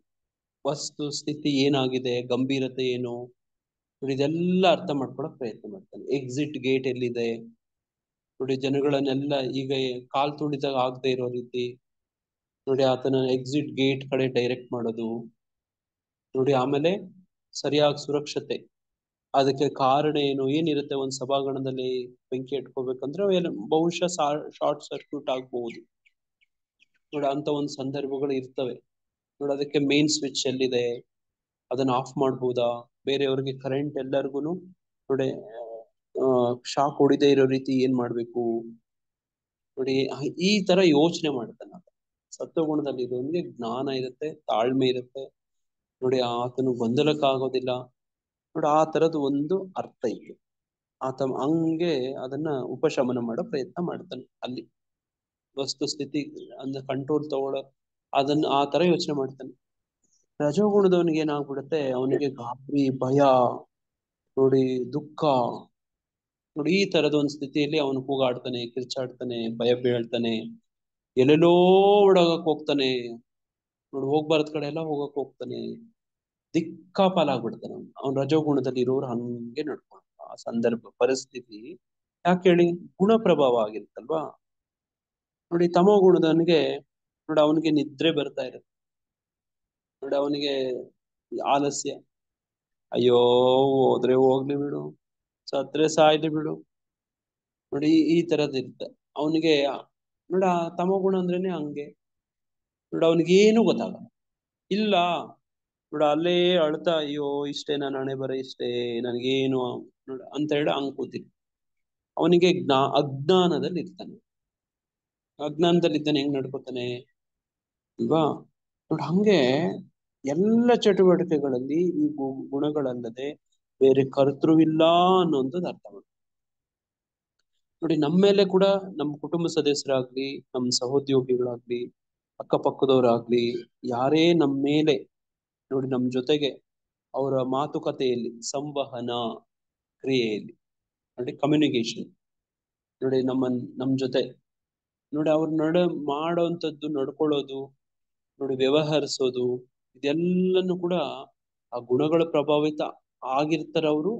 ನಾವು ಕೂಡ ಅವ್ರ ಜೊತೆಗೆ ಅವ್ರ ಗುಣ ಸ್ವಭಾವನ ನೋಡಿ ಆ ಪ್ರಕಾರನೇ ನಡ್ಕೋಬೇಕು. ಈಗ ನಾನೊಬ್ಬ ಶಿಕ್ಷಕ, ನೋಡಿ ನನ್ಗೆ ನೋಡಿ ವಿದ್ಯಾರ್ಥಿಗಳಿದ್ದಾರೆ. ಆ ವಿದ್ಯಾರ್ಥಿಗಳಲ್ಲಿ ಎಲ್ಲ ವಿದ್ಯಾರ್ಥಿಗಳು ಒಂದೇ ತರ ಇರೋದಿಲ್ಲ. ನೋಡಿ ಒಂದು ಕ್ಲಾಸ್ ಅಂತಂದ್ರೆ ನೋಡಿ ಅದರಲ್ಲಿ ನೋಡಿ ಡಿಸ್ಟಿಂಕ್ಷನ್, ತುಂಬಾ ಬುದ್ಧಿವಂತರು ಇರೋ ವಿದ್ಯಾರ್ಥಿಗಳು ಇರ್ತಾರೆ, ನೋಡಿ ತಮೋ ಗುಣದಲ್ಲಿ ಇರೋರು ಇರ್ತಾರೆ, ರಜೋ ಗುಣದಲ್ಲಿ ಇರ್ತಾರೆ. ನಾನು ಅವ್ರನ್ನ ಅರ್ಥ ಮಾಡ್ಕೋಬೇಕು. ನೋಡಿ ಯಾರು ಯಾವ ಗುಣದಲ್ಲಿದ್ದಾರೆ, ತಮೋ ಗುಣದಲ್ಲಿದ್ದವನಿಗೆ ಯಾವ ತರ ಹೇಳಿದ್ರೆ ಅರ್ಥ ಆಗುತ್ತೆ, ರಜೋ ಗುಣದಲ್ಲಿ ಹೇಳಿದ್ರೆ ಯಾವ ಗುಣದಲ್ಲಿ ಅರ್ಥ ಆಗುತ್ತೆ, ಸತ್ವ ಗುಣದಲ್ಲಿ ಇದ್ದವನಿಗೆ ಯಾವ ತರ ಹೇಳಿದ್ರೆ ಅರ್ಥ ಆಗುತ್ತೆ. ನೋಡಿ ಈ ತರ ಅರ್ಥ ಮಾಡ್ಕೊಂಡು ನಾನು ಅವ್ರ ಜೊತೆ ವ್ಯವಹರಿಸ್ಬೇಕು. ನೋಡಿ ಅವ್ರಿಗೆ ಹೇಳ್ಕೊಡೋ ಪ್ರಯತ್ನ ಮಾಡ್ಬೇಕು, ತಿಳಿಸ್ಕೊಡೋ ಪ್ರಯತ್ನ ಮಾಡ್ಬೇಕು. ಎಲ್ಲರಿಗೂ ಒಂದೇ ಮಂತ್ರ ಹಾಕಕ್ಕಾಗಲ್ಲ ಅಲ್ವಾ. ಆ ವ್ಯಕ್ತಿ ನೋಡ್ಕೋಬೇಕು. ಇವತ್ತಿನ ಶ್ಲೋಕದ ಆದ್ಮೇಲೆ ನಾವೇನಾದ್ರೂ ಈ ಒಂದು ಅಭ್ಯಾಸ ಮಾಡ್ಕೊಳಕ್ ಶುರು ಮಾಡಿದ್ರೆ, ಯಾವ್ದದು, ವ್ಯಕ್ತಿಯ ಗುಣಗಳ ತಕ್ಕಂಗೆ ವ್ಯವಹಾರ ಮಾಡೋದು, ವಸ್ತುವಿನ ಗುಣಗಳ ತಕ್ಕಂಗೆ ಅದನ್ನ ಉಪಯೋಗಿಸೋದು ಅಥವಾ ಅದ್ರ ಜೊತೆ ವ್ಯವಹರಿಸೋದು. ಈಗ ಹುಲಿ ಜೊತೆ ಹೆಂಗ್ ನೋಡ್ಕೋಬೇಕು ಅಲ್ವಾ, ಒಂದು ಹಸು ಜೊತೆ ಹೆಂಗ್ ನೋಡ್ಕೋಬೇಕು ಅಲ್ವಾ. ನೋಡಿ ಒಂದು ಕತ್ತೆ ಜೊತೆ ಹೆಂಗ್ ನಡ್ಕೋಬೇಕು. ನೋಡಿ ಇವೆಲ್ಲ ಪ್ರಾಣಿಗಳ ಹೆಸರು ಹೇಳಿದೆ ನಾನು. ಕತ್ತೆ ತಮೋಗುಣಕ್ಕೆ ಉದಾಹರಣೆ, ಹುಲಿ ರಜೋಗುಣಕ್ಕೆ, ನೋಡಿ ಹಸು ಸತ್ವಗುಣಕ್ಕೆ. ಈ ಪ್ರಾಣಿಗಳ ಜೊತೆ ನಾನು ಹೆಂಗ್ ವ್ಯವಹರಿಸ್ಬೇಕು. ನೋಡಿ ಹಸು ಸಿಕ್ಕಿದ್ರೆ ನಾವೇನ್ ಮಾಡ್ತೀವಿ, ನೋಡಿ ಅದಕ್ಕೇನ ತಿನ್ಸೋ ಪ್ರಯತ್ನ ಮಾಡ್ತೀವಿ, ಮೈ ಸವರ್ತೀವಿ ಅಲ್ವಾ. ನೋಡಿ ಮುಟ್ಟಿ ನಮಸ್ಕಾರ ಮಾಡಕ್ ಹೋಗ್ತೀವಿ. ಕತ್ತೆ ಕಾಲಿಗೆ ಅದೇ ಮುಟ್ಟಿ ನಮಸ್ಕಾರ ಮಾಡಕ್ ಹೋದ್ರೆ ಕತ್ತೆ ಏನ್ ಮಾಡುತ್ತೆ ಮಾತಾಜಿ, ಒದಿಯುತ್ತೆ ಪ್ರಭು. ಒದಿಯುತ್ತೆ ಪ್ರಭುಜಿ. ಜಾಡ್ಸೊದಿಯುತ್ತೆ ಜಾಡ್ಸಿ ಫುಟ್ಬಾಲ್ ಆಡ್ಬಿಡುತ್ತೆ ನೋಡಿ ನೋಡಿ ನೋಡಿ ಎಲ್ಲಿ ಒದಿಯುತ್ತೆ ಹೇಳಕ್ಕಾಗಲ್ಲ ನೋಡಿ. ಆಮೇಲೆ ಪ್ರಾಣನೂ ಇರುತ್ತೆ ಅಂತ ಹೇಳಕ್ಕಾಗಲ್ಲ ನೋಡಿ. ಕತ್ತೆ ಒದಿತಾ ಕತ್ತೆಯಿಂದಾದರೂ ಒದ್ದರೆ ಕತ್ತೆ ಜಾಡ್ಸೋದ್ರೆ ಎದೆಗೆ ಪ್ರಭು ಬೀಳೋದು. ತುಂಬಾ ಡೇಂಜರ್ ಅಲ್ವಾ ನೋಡಿ. ಹಂಗೆ ನೋಡಿ ಹೇಳ್ತಾರೆ ಒಬ್ಬ ಕವಿ, ಕನ್ನಡದ ಕವಿ, ಕತ್ತೆ ಎಂದಾದರೂ ನಿನಗ್ ಒದ್ರೆ ಆ ಒದೆಯನ್ನ ಅದು ಹಿಂದಿರುಗಿಸಕ್ ಹೋಗ್ಬಾರ್ದಂತೆ ಕತ್ತೆಗೆ. ಕತ್ತೆ ನಿಮ್ಗೊದ್ರೆ ನೀವು ಕತ್ತೆನ ಓದಿಯಕ್ಕಾಗತ್ತಾ? ಆಗತ್ತ ಮಾತಾಜಿ? ಇಲ್ಲ ಪ್ರಭುಜಿ. ಯಾರಿಗೆ ಏಟು ಜಾಸ್ತಿ ಆಗತ್ತೆ? ನಮ್ಗೆ ಆಗುತ್ತೆ ನೋಡಿ. ಇದೇ ಜೀವನದ ರಹಸ್ಯ. ಇಷ್ಟ ಅರ್ಥ ಮಾಡ್ಕೊಂಡ್ಬಿಟ್ರೋ ನಿಮ್ಗೆ ಬಹಳಷ್ಟು ಸಮಸ್ಯೆಗಳಿಂದ ನೀವು ಪರಿಹಾರ ಆಗ್ಬಿಡುತ್ತೆ. ಒಂದೇ ಒಂದ್ ಸಾಲು ಇಷ್ಟೇ. ಏನದು? ಏನ್ ಹೇಳ್ದೆ ಹೇಳಿ? ಕತ್ತೆ ಎಂದಾದರೂ ಒದ್ರೆ ಆ ಒದೆನ ಹಿಂದಿರುಗಿಸ್ಬಾರ್ದು ಅಂತ ಹೇಳಿ ನೋಡಿ ಒಬ್ಬ ಕವಿ, ಒಬ್ಬ ಸಾಹಿತಿ ಹೇಳ್ತಾರೆ. ಯಾಕೆ? ಬಹುಪಾಲು ನೋವು ನಿನಗೆ ಅಂತ ಅಲ್ಲಿ ಬರುತ್ತೆ. ಯಾರದು? ಯಾರೋ ಹೇಳಿದ್ರು, ಯಾರಾದ್ರೂ ಗೂಗಲ್ ಸರ್ಚ್ ಮಾಡಿ ನೋಡಿ. ಕತ್ತೆ ಎಂದಾದರೂ ಒದ್ದರೆ ಆ ಒದೆಯನ್ನ ಹಿಂದಿರುಗಿಸ್ಬಾರ್ದಂತೆ. ಯಾಕೆಂದ್ರೆ ಬಹುಪಾಲು ನೋವು ನಿನಗೆ ಅಂತ ಅಲ್ಲಿ ಬರುತ್ತೆ. ಯಾವುದು? ಯಾರು ಬರೆದದ್ದು? ಪ್ರಕಾಶ್ ರಾಯರು ಯಾರು ನೋಡಿ. ನೀವು ಬೇಕಾದ್ರೆ ಹುಡುಕಿ ಹೇಳ್ಬೋದು ಯಾರಿಗಾದ್ರೂ ಆತರ ನೋಡಿ. ಕತ್ತೆ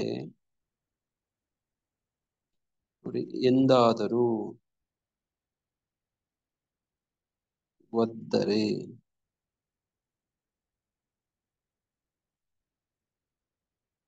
ನೋಡಿ ಆ ಒದೆನ ಹಿಂದಿರುಗಿಸ್ಬಾರ್ದಂತೆ ನೋಡಿ.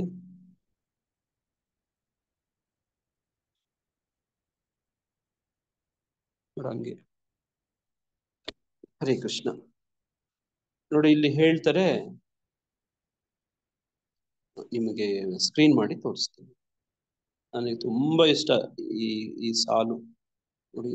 ಅದಕ್ಕೆ ಸ್ವಲ್ಪ ಸಮಯ ತಗೊಂಡು ನಿಮಗೂ, ಯಾಕಂದ್ರೆ ಇಷ್ಟು ತತ್ವ ಕಲ್ತ್ಕೊಂಡ್ಬಿಟ್ರೆ ನೋಡಿ ಜೀವನದಲ್ಲಿ ಬಹಳ ಸಮಸ್ಯೆಗಳಿಂದ ಆಚೆ ಬರ್ತೀರಿ ನೋಡಿ.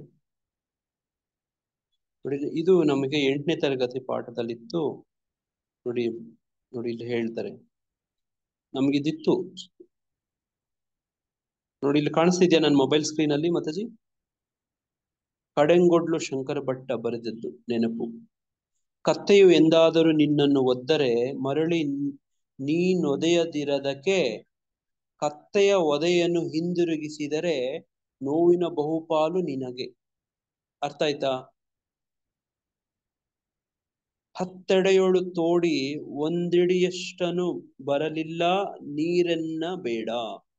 ಒಂದೆಡೆಯೊಳು ತೋಡು ಹತ್ತಡಿಯಷ್ಟು ಚಿಮ್ಮುವುದುದಕವು ನೋಡ. ನೋಡಿ ನೋಡಿ ಈ ತರ ಈ ಸಾಲು ಅರ್ಥ ಆಯ್ತಾ? ಇದು ತಮೋಗುಣದಲ್ಲಿ ಇರುತ್ತೆ. ಕತ್ತೆ ಜೊತೆಗೆ ಹೆಂಗ್ ವ್ಯವಹರಿಸ್ಬೇಕು ಅಂತ ಗೊತ್ತಿರ್ಬೇಕು. ಹಸು ಜೊತೆ ಹೆಂಗ್ ವ್ಯವಹರಿಸ್ಬೇಕು ಅಂತ ಗೊತ್ತಿರ್ಬೇಕು. ಆಮೇಲೆ ಹುಲಿ, ಸಿಂಹ, ಚಿರತೆ ಜೊತೆ ಹೆಂಗ್ ವ್ಯವಹರಿಸ್ಬೇಕು ಅಂತ ಗೊತ್ತಿರ್ಬೇಕು. ಹುಲಿ ಸಿಂಹವನ್ನ ನೀವು ಹಸು ತರ ವ್ಯವಹರಿಸಕ್ ಹೋದ್ರೆ ಏನ್ ಮಾಡುತ್ತೆ ಹಸು? ಅದು ಕತ್ತೆ, ಹುಲಿ, ಸಿಂಹ, ಚಿರತೆ ಬಿಡುತ್ತೆ ಪ್ರಭುಜಿ. ಬೇಟೆ ಆಗುತ್ತೆ ಪ್ರಭು ಅದು. ಜೈಮತಿ ಮಾತಾಜಿಯವರು ಉತ್ತರ ಹೇಳ್ತಾರೆ, ಕೇಳಿಸ್ಕೊಳ್ಳಿ. ಪ್ರಸಾದ ಮಾಡ್ಕೊಂಡ್ಬಿಡುತ್ತೆ ಗೋವಿಂದ ಅಂತ ಹೇಳ್ಬಿಟ್ಟು ನೋಡಿ. ನೋಡಿ ಹಂಗೆ ಬ್ರೇಕ್ಫಾಸ್ಟ್ ಮಾಡ್ಕೊಂಡ್ಬಿಡುತ್ತೆ. ಮಹಾಪ್ರಸಾದ ಗೋವಿಂದ ಹೇಳುತ್ತದೆ. ಗೋವಿಂದ ಮಾಡ್ಕೊಂಡ್ಬಿಡುತ್ತೆ ಅದು, ನಮ್ಮಲ್ಲಿ ತಿನ್ಬಿಡುತ್ತೆ. ನೋಡಿ ಏನಿದು ಅರ್ಥ ಏನು ನೋಡಿ? ಒಂದು ಪ್ರಾಣಿ ಆಗ್ಲಿ, ಒಂದು ವಸ್ತು ಆಗ್ಲಿ, ಒಬ್ಬ ವ್ಯಕ್ತಿ ಆಗ್ಲಿ, ಆತನ ಗುಣ ಸ್ವಭಾವವನ್ನ ನೋಡಿ ಆತನ ಜೊತೆಗೆ ನೋಡಿ ವ್ಯವಹರಿಸುವುದನ್ನ ಕಲಿಯಿರಿ ಅಂತ ಅರ್ಥ ಅಷ್ಟೇ. ಯಾರಿಗಾದ್ರೂ ಇಷ್ಟು ಕನ್ಫ್ಯೂಸ್ ಆಯ್ತಾ? ಇಷ್ಟೇ ನಾನು ಹೇಳ್ಬೇಕಾಗಿದ್ದದ್ದು. ಹೇಳಿ ಆಯ್ತು. ಈಗ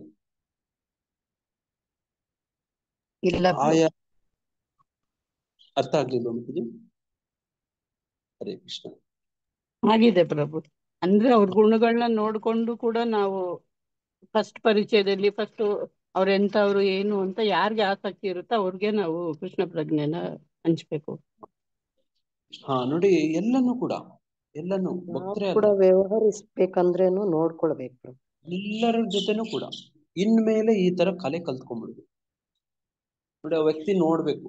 ಒಬ್ಬ ಕುಡಿದ್ ಬಂದಿರ್ತಾನೆ, ಕುಡಿದ್ ತೂರಾಡ್ತಿರ್ತಾನೆ ನೋಡಿ, ಅವನು ಕೂತ್ಕೊಂಡು ಶ್ರೀಮದ್ ಭಾಗವತ ನೋಡಿ ಪ್ರವಚನ ಕೊಟ್ಕೊಂಡು ಕೂತ್ಕೊಳಕ್ ಆಗಲ್ಲ, ಕುಡಿದ್ ಬಂದಿರ್ತಾನೆ ಅಲ್ವಾ. ನೋಡಿ ಹಂಗೆ ನಾನು ಕೂಡ ನೀವು ಕೂಡ ಒಬ್ಬೊಬ್ರು ಕೂಡ ನೋಡಿ ಏನಾದ್ರೂ ಈ ವಿಷಯಗಳು ನೋಡಿ ಒಂದು ತಿಳ್ಕೊಬೇಕು, ಅರ್ಥ ಮಾಡ್ಕೋಬೇಕು ಅಂದ್ರೆ ನಾವು ಯಾವ ಗುಣದಲ್ಲಿ ಇದ್ರೆ ತಿಳುವಳಿಕೆ ಆಗತ್ತೆ, ಅದಕ್ಕೆ ನಾನು ಏನ್ ಮಾಡ್ಬೇಕು, ನನ್ನ ಆಹಾರ ಕ್ರಮ ಹೆಂಗಿರ್ಬೇಕು, ನೋಡಿ ನನ್ನ ಹಾಕೋ ಬಟ್ಟೆ ಹೇಗಿರ್ಬೇಕು, ನಡೆ ನುಡಿ ಹೇಗಿರ್ಬೇಕು, ಯಾರ ಸಂಘ ಮಾಡ್ಬೇಕು, ನೋಡಿ ನೋಡಿ ಯಾವ ಪುಸ್ತಕಗಳು ಓದ್ಬೇಕು, ನೋಡಿ ಯಾರ ಪ್ರವಚನಗಳು ಕೇಳ್ಬೇಕು, ನೋಡಿ ಯಾರ ಜೊತೆ ಹೆಚ್ಚು ಸಮಯ ಕೊಡೋ ಪ್ರಯತ್ನ ಮಾಡ್ಬೇಕು, ಯಾರ ಜೊತೆ ಕೊಡಬಾರದು, ಯಾರ ಜೊತೆ ಹೆಚ್ಚಿನ ನೋಡಿ ಸಂಘ ಮಾಡಬಾರದು.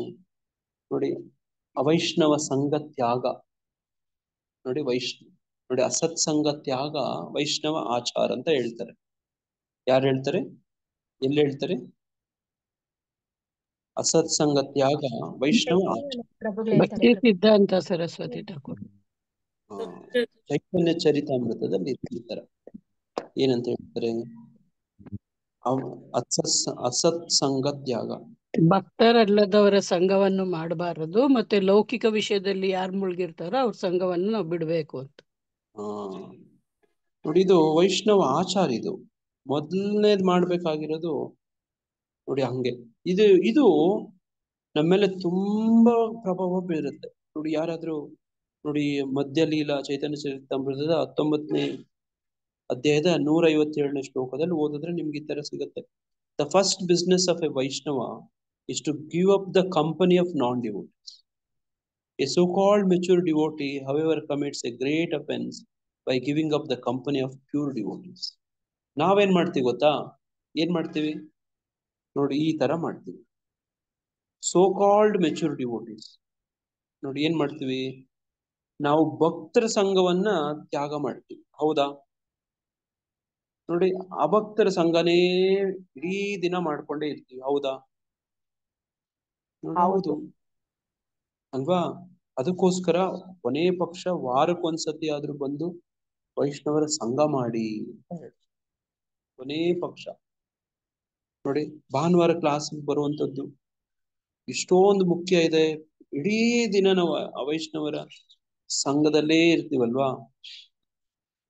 ನೋಡಿ ನೋಡಿ ಹಿಂಗೆ ನೋಡಿ ಇಲ್ಲಿ ಹೇಳ್ತಾರೆ, ಅಸತ್ಸಂಗ ತ್ಯಾಗ ಏ ವೈಷ್ಣವ ಆಚಾರ್. ನೋಡಿ ಸ್ತ್ರೀ ಸಂಗಿ ಏಕ ಅಸಾಧು ಕೃಷ್ಣ ಭಕ್ತ ಆರ. ನೋಡಿ ಈ ಶ್ಲೋಕ ಯಾರು? A Vaishnava should always avoid association of ordinary. Prabhu Mataji ಶ್ಲೋಕ ನೋಡಿ 20 ಮಧ್ಯಲೀಲದಲ್ಲಿ 22:87. 22:87. A Vaishnava should always avoid association of ordinary people. Common people are very much materially attached, especially to women. Vaishnava should also avoid the company of those who are not devotees of Lord Krishna. ಯಾಕೆ? ಅವರ ಗುಣಗಳಿಂದ ನಮ್ಮ ಮೇಲೆ ಪ್ರಭಾವವನ್ನ ಬೀರ್ತಾರೆ ಅನ್ನೋ ಕಾರಣ ಇದೆ. ಇಷ್ಟೇ ತತ್ವ. ಅರ್ಥ ಆಯ್ತಾ?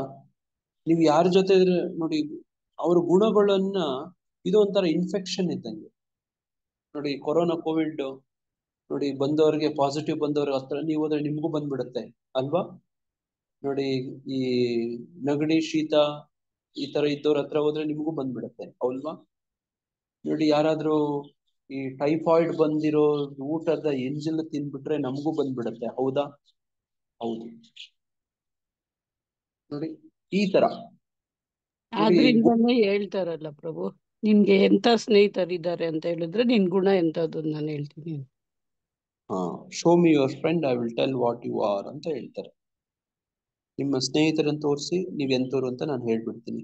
ನೀವು ಓದ್ತಿರೋ ಪುಸ್ತಕಗಳನ್ನು ತೋರಿಸಿ ನೀವ್ ಎಂತವ್ರು ಅಂತ ನಾನು ಹೇಳ್ಬಿಡ್ತೀನಿ. ಈಗ ನಾನು ನಿಮ್ಮ ಮನೆಗ್ ಬರ್ತೀನಿ, ನಿಮ್ ಮನೆಗ್ ಬಂದಾಗ ನಿಮ್ ಬುಕ್ ಶೆಲ್ಫ್ ಅಲ್ಲಿ ಎಂತೆಂತ ಬುಕ್ ಇಟ್ಕೊಂಡಿದ್ದೀರಿ ನೋಡಿದ್ರೆ ನೀವು ಎಂತ ವ್ಯಕ್ತಿ ಅಂತ ನನ್ಗೆ ಗೊತ್ತಾಗ್ಬಿಡುತ್ತೆ. ನಾನು ನಿಮ್ಮನ್ನ ಕೇಳಲು ಬೇಕಾಗಿಲ್ಲ, ಯಾರ ಹತ್ರ ತಿಳ್ಕೊಬೇಕಾಗಿಲ್ಲ. ನಿಮ್ ಫ್ರೆಂಡ್ ಸರ್ಕಲ್ ನೋಡಿದ್ರೆ ಗೊತ್ತಾಗ್ಬಿಡುತ್ತೆ. ನೋಡಿ ಯಾರಾದ್ರೂ ಹೆಣ್ಣು ಕೊಡ್ಬೇಕು ತರ್ಬೇಕು ಅಂದ್ರೆ ನೋಡಿ ಅವ್ರು ಯಾರ ಫ್ರೆಂಡ್ಸ್ ಸರ್ಕಲ್ಗಳ ನೋಡ್ತಾರೆ, ಎಂತೆಂಥವ್ರ ಜೊತೆ ನೋಡಿ. ಹಂಗೆ ನಾನು ಏನ್ ಹೇಳಕ್ ಪ್ರಯತ್ನ ಪಡ್ತಿದ್ದೀನಿ ಅಂದ್ರೆ ನೋಡಿ, ಗುಣಗಳು ನಮ್ಮ ಮೇಲೆ ಪ್ರಭಾವ ಬೀರ್ತವೆ. ನಮ್ಮ ಚಟುವಟಿಕೆಗಳನ್ನೆಲ್ಲ ಅವೇ ನಿಯಂತ್ರಿಸಕ್ ಹೋಗ್ತವೆ. ನೋಡಿ, ಹಿಂಗೆಲ್ಲ ನಿಯಂತ್ರಿಸಿ ಏನ್ ಮಾಡ್ತವೆ? ನೋಡಿ, ನಮ್ಮನ್ನ ಬದ್ಧ ಮಾಡ್ತವೆ. ನೋಡಿ, ಇನ್ನು ಸಮಸ್ಯೆಗಳನ್ನು ಬಿಗಡಾಯಿಸ್ತವೆ. ಈ ಕಾರಣವಾಗಿ ನಾವೇನ್ ಮಾಡ್ಬೇಕು? ನೋಡಿ, ಇಲ್ಲಿ ಈ ಶ್ಲೋಕದಲ್ಲಿ ಎಲ್ಲ ಗುಣಗಳಿಗೆ ಅತೀತನಾದ ಪರಮಪ್ರಭುವನ್ನ ಅರಿತ್ಕೊಳ್ಬೇಕು. ಆತನ ಪುಸ್ತಕಗಳು, ಆತನ ಭಕ್ತರು, ಆತನ ಪ್ರಸಾದ, ಆತನ ಸಂಸ್ಥೆ. ನೋಡಿ ನೋಡಿ, ಈ ತರದ್ದು ಕ್ರಿಯಾಶೀಲ ಆಗ್ಬಿಟ್ರೆ ಇವಾಗ ಏನಾಗುತ್ತೆ ಮತ್ತೆ? ನೋಡಿ, ಆತನು ನೋಡಿ ಆಧ್ಯಾತ್ಮಿಕ ಭಾವವನ್ನ ಪಡಿತಾನೆ ಅನ್ನೋದು ವಿಚಾರ. ಈ ತ್ರಿಗುಣಗಳು ಕರ್ತೃ ಕರ್ಮ ಕ್ರಿಯೆ, ಈಗ ಇಷ್ಟೊತ್ತು ಚರ್ಚೆ ಮಾಡಿದ್ವಲ್ವಾ? ಕರ್ತೃ ಕ್ರಿಯಾ ಕರ್ಮ ಚರ್ಚೆ ಮಾಡಿದ್ವಲ್ಲ. ರಾಮನು ಕಾಡಿಗೆ ಹೋದನು. ನೋಡಿ, ಅಲ್ಲಿ ಆ ಗುಣಗಳ ಪ್ರಭಾವ ಲೇಪನ ಇರುತ್ತೆ, ಶುದ್ಧ ಇರುತ್ತೆ, ಶುದ್ಧ ಸತ್ವ ಇರುತ್ತೆ. ಕೊನೆ ಪಕ್ಷ ಸತ್ವಗುಣದಲ್ಲಾದ್ರೂ ನಡ್ಕೊಳ್ಳುವಂತ ಒಂದು ಪ್ರಯತ್ನ ಆಗ್ಬೇಕು. ಆ ಸತ್ವಗುಣದ ಅಂದ್ರೆ ಅದು ಆಹಾರದಲ್ಲಿ, ವಿಹಾರದಲ್ಲಿ, ನೋಡಿ ನಿದ್ರೆಯಲ್ಲಿ, ಹಾಕೋ ಬಟ್ಟೆಯಲ್ಲಿ, ಮಾಡೋ ಸಂಘದಲ್ಲಿ, ನೋಡಿ ಯಾರ ಜೊತೆ ಸೇರ್ತೀವಿ, ನೋಡಿ ಇದೆಲ್ಲ ಕೂಡ ಮುಖ್ಯ ಆಗುತ್ತೆ. ನೋಡಿ, ನಾವೇನ್ ಮಾಡ್ತೀವಿ ಗೊತ್ತಾ? ನಮ್ಮ ಮಕ್ಕಳಿಗೆ ನೋಡಿ ತಾಮಸಿಕ ಆಹಾರ ತಿನ್ನಿಸ್ತೀವಿ, ಅವ್ರು ಸಾತ್ವಿಕವಾಗಿ ನೋಡ್ಕೋಬೇಕು ಅಂತ ಬಯಸ್ತೀವಿ. ಆಗುತ್ತಾ? ಇದು ಸಾಧ್ಯನಾ? ಎಲ್ಲಾ ಇವತ್ತಿನ ಜಗತ್ತಲ್ಲಿ ಹಿಂಗೆ ಮಾಡಿ ತಾಮಸಿಕ ಆಹಾರ, ರಾಜಸಿಕ ಆಹಾರ ತಿನ್ನಿಸ್ತಾರೆ. ಆ ಮಕ್ಕಳು ತುಂಬಾ ಸಾತ್ವಿಕವಾಗಿ ನಡ್ಕೋಬೇಕು ಆಸೆ ಪಡ. ಆಗತ್ತಾ ಇದು? ಆಗೋದಿಲ್ಲ. ನೋಡಿ, ಜೈಸ ಅನ್ ವೈಸ ಮನ್ ಅಲ್ವಾ? ತಾಮಸಿಕ ರಾಜಸಿಕ ಆಹಾರನೇ ತಿನ್ಸಿ ತಿನ್ಸಿ ತಿನ್ಸಿ ತಿನ್ಸಿ ತಿನ್ಸಿ ತಿನ್ಸಿ ತಿನ್ಸಿ ತಿನ್ಸಿ ತಿನ್ಸಿ ತಿನ್ಸಿ ತಿನ್ಸಿ ತಿನ್ಸಿ ಬೆಳೆಸಿ ತುಂಬಾ ಸಾತ್ವಿಕವಾಗಿ ನಡ್ಕೋಬೇಕು ಅಂದ್ರೆ ಆಗತ್ತಾ? ನೋಡಿ, ಇದೊಂದು ಆಹಾರ, ಒಂದು ಪಾಯಿಂಟ್ ಇದು ಆಹಾರ. ಅದೇ ತರನೇ ಬಾಕಿ ಎಲ್ಲನೂ ಕೂಡ, ಬಾಕಿ ಎಲ್ಲ ಇಡೀ ನೋಡಿ ಒಂದ್ ಮಗುವನ್ನು ಬೆಳೆಸುವಂತ ಕ್ರಿಯೆ ಪ್ರತಿಕ್ರಿಯೆ ಏನಿದೆಯೋ ಅದೆಲ್ಲಾನು ಸೇರ್ಕೊಂಡು ಒಟ್ಟಾರೆ. ಇದು ನಮ್ಮ ಕುಟುಂಬ, ನನ್ನ ಸಂಸಾರದಲ್ಲೂ ಸೇರಿಸ್ಕೊಂಡು ನಾನು ಹೇಳ್ತೀನಿ. ಇದು ಒಂದು ಆತ್ಮಾವಲೋಕನ. ನೋಡಿ, ನೀವೆಲ್ಲ ಹಂಗ್ ಮಾಡ್ಬಿಟ್ಟಿದ್ದೀರಿ ಹಂಗ ಹೇಳ್ತಿಲ್ಲ, ಒಂದು ಆತ್ಮಾವಲೋಕನ.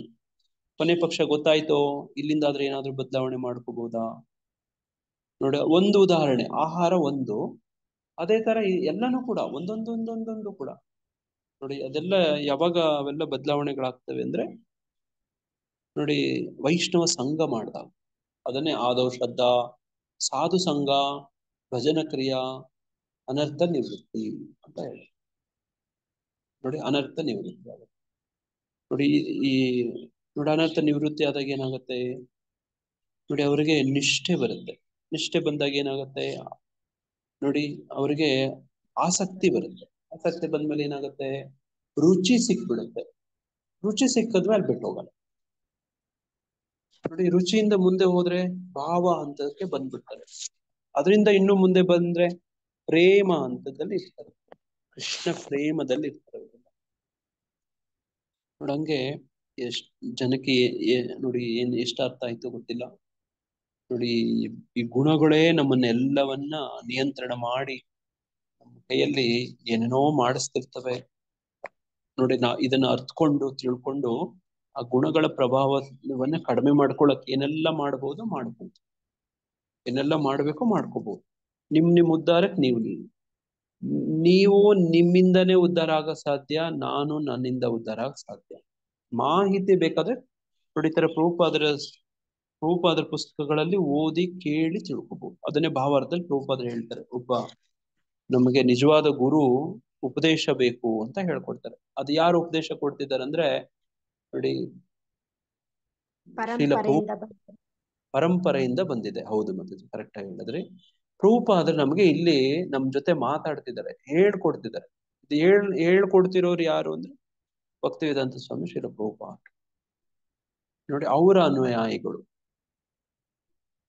ನೋಡಿ, ಇಲ್ಲಿ ವಿಶೇಷವಾಗಿ ವ್ಯಕ್ತಿಯಿಂದ ಕಲ್ತ್ಕೋಬೇಕು ಅನ್ನೋದು ಅಂಶ ಇಲ್ಲಿ ನೋಡಿ ಇಲ್ಲಿ ಹೆಚ್ಚು ಸ್ಪಷ್ಟ ಆಗ್ತಾ ಇದೆ. ನೋಡಿ, ಅದಕ್ಕೆ ವೈಷ್ಣವರ ಸಂಘ ಮಾಡ್ಬೇಕು ಅನ್ನೋದು ನೋಡಿ ಇಲ್ಲಿ ಭಾವಾರ್ಥದಲ್ಲಿ ಹೇಳ್ತಾರೆ. ನೋಡಿ, ಭಾವಾರ್ಥದಲ್ಲಿ ಇಲ್ಲಿ ಹೇಳ್ತಾರೆ ಏನಂತ ಹೇಳ್ತಾರೆ ನೋಡಿ, ಭಾವಾರ್ಥ ಯೋಗ್ಯ ಚೇತನದಿಂದ ಐಹಿಕ ಪ್ರಕೃತಿಯ ಗುಣಗಳ ವಿಷಯ ತಿಳಿದುಕೊಳ್ಳುವುದರಿಂದಲೇ ಮನುಷ್ಯನು ಅವುಗಳ ವ್ಯವಹಾರಗಳನ್ನು ಮೀರಲು ಸಾಧ್ಯ. ಇಲ್ಲಿ ವ್ಯಾಪಾರಗಳು ಅಂತ ಇದೆ, ವ್ಯಾಪಾರ ಅಲ್ಲ ಅದು ಪದ, ಅನುವಾದ ತಪ್ಪು ಮಾಡಿದರೆ ಅದು ವ್ಯವಹಾರ ಅಂತ ಆಗ್ಬೇಕು. ವ್ಯವಹಾರ ವ್ಯಾಪಾರ ಅಂದ್ರೆ ನೋಡಿ ಅದಕ್ಕೆ ವ್ಯತ್ಯಾಸ ಇದೆ ಅಲ್ವಾ. ವ್ಯವಹರಿಸೋದು ನೋಡಿ, ವ್ಯವಹಾರ ಅಂದ್ರೆ ಬಿಸ್ನೆಸ್ ಅಂತಾನೆ ಅಲ್ಲ, ವ್ಯಾಪಾರ ನೋಡಿ ಇಲ್ಲಿ ವ್ಯಾಪಾರ ಅಂತ ಹಾಕಿದರೆ ಅಂದ್ರೆ ಅದು ಹಂಗ ಹಾಕ್ಬಾರ್ದಿತ್ತು ಅಂತ ನಾನು ಅನ್ಕೋತೀನಿ ನೋಡಿ. ಅದು ವ್ಯವಹರಿಸುವುದು. ವ್ಯವಹಾರ ಅಂದ್ರೆ ಅದರಲ್ಲಿ ನೋಡಿ ಆ ಸಂವಹನ, ಮಾತುಕತೆ ನೋಡಿ ಇದೆಲ್ಲ ಕೂಡ ಅದರಲ್ಲಿ ಸೇರುತ್ತೆ ಹಂಗೆ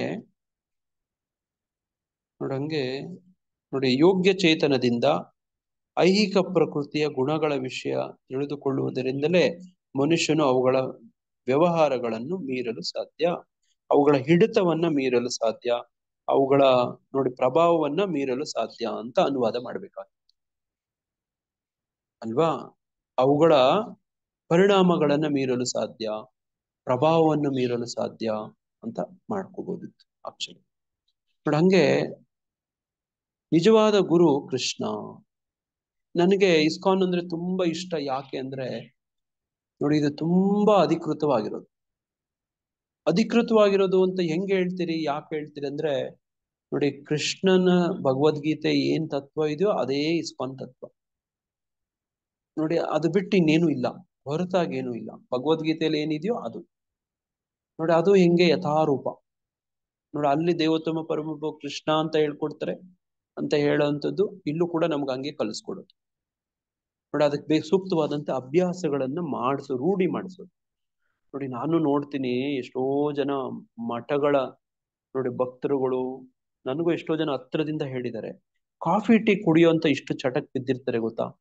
ಮಠಗಳಲ್ಲಿ ನಾನು ಹತ್ತತ್ರ ನೋಡಿದ್ದೀನಿ, ಕೆಲವು ಮಠಗಳ ಒಳಗಡೆ ಎಲ್ಲ ನಾನು ನೋಡಿದ್ದೀನಿ, ಭಕ್ತರ ಜೊತೆ ಬದುಕಿದ್ದೀನಿ. ಒಂದು ಯಜ್ಞ ಹೋಮ, ದೊಡ್ಡ ಒಳ್ಳೆ ಯಜ್ಞ ಹೋಮ ಮಾಡ್ತಿರ್ತಾರೆ, ಒಂದು ಗಡಿಗೆ ಕಾಫಿ ಇಟ್ಟಿರ್ತಾರೆ ನೋಡಿ, ಕಾಫಿ ಕುಡಿತಾರೆ. ಆ ಯಜ್ಞ ಹೋಮ ಮಾಡೋರೆಲ್ಲರೂ ಆ ಕಾಫಿ ಟೀ ಇಲ್ದೆ ಅವ್ರಿಗೆ ಯಜ್ಞನೇ ಮಾಡಕ್ಕಾಗಲ್ಲ, ಅವ್ರು ನಡ್ಕೊಳಕ್ಕೆ ಆಗಲ್ಲ, ಅವ್ರ ವ್ಯವಹಾರನೇ ಮಾಡಕ್ಕಾಗಲ್ಲ, ಅವರು ಆ ಮಂತ್ರಗಳೇ ಹೇಳಕ್ಕಾಗಲ್ಲ. ಅವ್ರು ಕಾಫಿ ಆಯ್ತಾ, ಒಂದ್ ಲೋಟ ಕಾಫಿ ಕೊಟ್ಬಿಡಿ. ಯಾರನ್ನಾದ್ರೂ ಈ ಪುರೋಹಿತರನ್ನ, ಪೂಜಾರಿಗಳನ್ನ, ಈ ಯಜ್ಞ ಹೋಮ ಮಾಡೋರ್ನ ಕರೆಸಿ ಅವ್ರು ಕಾಫಿ ಕೇಳ್ತಾರೆ ಮೊದ್ಲು, ಗೊತ್ತಾ ನಿಮ್ಗೆ? ಹೌದು ಪ್ರಭುಜಿ, ನೋಡಿದ್ವಿ ಪ್ರಭುಜಿ, ನಾವು ನೋಡಿರ್ತೀರಲ್ವಾ. ನಾನಂತೂ ತುಂಬಾ ನೋಡಿದ್ದೀನಿ ಮಾತಾಡಿ. ನಾನು ಮೈಸೂರಲ್ಲಿ ನೋಡಿದ್ದೇನೆ ಪ್ರಭುಜಿ. ಎಷ್ಟೊಂದ್ ಜನ ಕಾಫಿ ಇಲ್ಲದೆ ಏನು ಕೆಲ್ಸಾನೇ ಮಾಡಲ್ಲ ಪ್ರಭುಜಿ. ಅಂದ್ರೆ ಎಸ್ಪೆಷಲಿ ಬ್ರಾಹ್ಮಿನ್ಸ್ ಅಲ್ಲೂ ಹಾಗೆ ಇದೆ ಪ್ರಭುಜಿ. ಹೌದು ನೋಡಿ, ಇದನ್ನ ಅಯ್ಯೋ ನಮ್ಮ ಜಾತಿ ಬಗ್ಗೆ ಇವ್ರೇನೋ ದೂಷಣೆ ಮಾಡಕ್ ಶುರು ಮಾಡ್ಬಿಟ್ರಲ್ಲ ಪ್ರವಚನದ ಮಧ್ಯದಲ್ಲಿ, ನಾನು ಇವ್ರ ಮೇಲೆ ಕೇಸ್ ಹಾಕ್ತೀನಿ ಅಂತ. ಹಂಗಲ್ಲ, ಆತರ ಅನ್ಕೋಬೇಡಿ ದಯವಿಟ್ಟು. ನೋಡ, ನಾನು ವಾಸ್ತವ ಹೇಳ್ತಾ ಇದ್ದೀನಿ ಅಲ್ವಾ, ವಾಸ್ತವ ಹೇಳ್ತೀನಿ ನೋಡಿ. ಈ ಮಾದಕ ವ್ಯಸನ, ಇದು ಒಂದು ಮಾದಕ ವ್ಯಸನ ನೋಡಿ. ಆ ಆಚಾರ್ಯರು ಯಾರಿರ್ತಾರಲ್ಲ ಆ ಮಠದ, ಅವರು ಪಾಪ ಅವ್ರ ಶಿಷ್ಯರಿಗೆ ಬುದ್ಧಿ ಹೇಳ್ತಾರಂತೆ, ಕುಡಿಬೇಡಿ, ಕಾಫಿ ಕುಡಿಬೇಡಿ, ಈರುಳ್ಳಿ ಬೆಳ್ಳುಳ್ಳಿ ತಿನ್ಬೇಡಿ ಅಂತ ಹೇಳ್ತಾರೆ ಪಾಪ ಅವರು.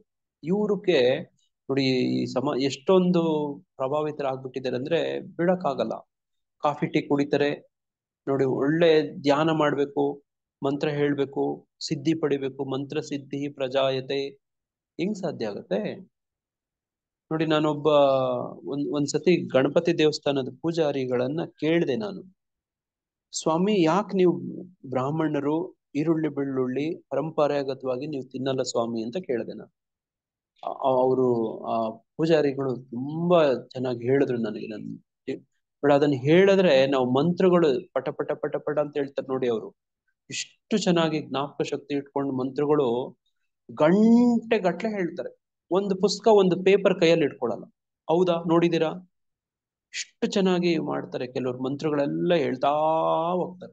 ನೋಡಿದೀವಿ ಪ್ರಭುಜಿ, ನೋಡಿದೀವಿ. ಚಿಕ್ಕ ಮಗು, LKG ಮಗು, ಬ್ರಾಹ್ಮಿನ್ಸ್ ಮಗು ಎಷ್ಟು ಚೆನ್ನಾಗಿ ಮಂತ್ರ ಹೇಳುತ್ತೆ ಪ್ರಭುಜಿ, ಅದು ನೋಡಿದೀನಿ ಪ್ರಭುಜಿ. ನೋಡ, ಅವ್ರೇನಾದ್ರೂ ಈರುಳ್ಳಿ ಬೆಳ್ಳುಳ್ಳಿ ತಿನ್ಬಿಟ್ರೆ, ನಮ್ ವಿಜ್ಞಾನದಲ್ಲಿ ಹೇಳ್ತಾರೆ ನೋಡ, ಆ ನ್ಯೂರಾನ್ಸ್ ನೋಡ, ಅದೊಂದು ಕಮ್ಯುನಿಕೇಶನ್ ಆಗತ್ತೆ. ಒಂದು ನ್ಯೂರಾನ್ ಒಂದು ನರ್ವ್ ಸೆಲ್ ಇಂದ ಇನ್ನೊಂದು ನರ್ವ್ ಸೆಲ್, ಅದು ಕಮ್ಯುನಿಕೇಶನ್ಗೆ ಗ್ಯಾಪ್ ತರುತ್ತದು.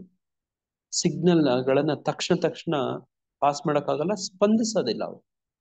ನೀವು ಈ ಕೆಲವರಿಗೆ ನೀವು ಮಾತಾಡಿಸಿದ್ರೆ ಹಲೋ ಹಾಯ್ ಅಂದ್ರೆ ಒಂದೆರಡು ಸೆಕೆಂಡ್ ಬಿಟ್ಕೊಂಡು ಪ್ರತಿಕ್ರಿಯೆ ಕೊಡ್ತಾರೆ. ರೆಸ್ಪಾನ್ಸ್ ಟು ಸ್ಟಿಮ್ಯುಲಸ್ ಅಂತ ಹೇಳ್ತಾರೆ. ಅದಕ್ಕೆ ತಕ್ಷಣ ಪ್ರತಿಕ್ರಿಯೆ ಕೊಡಲ್ಲ ನೋಡಿ.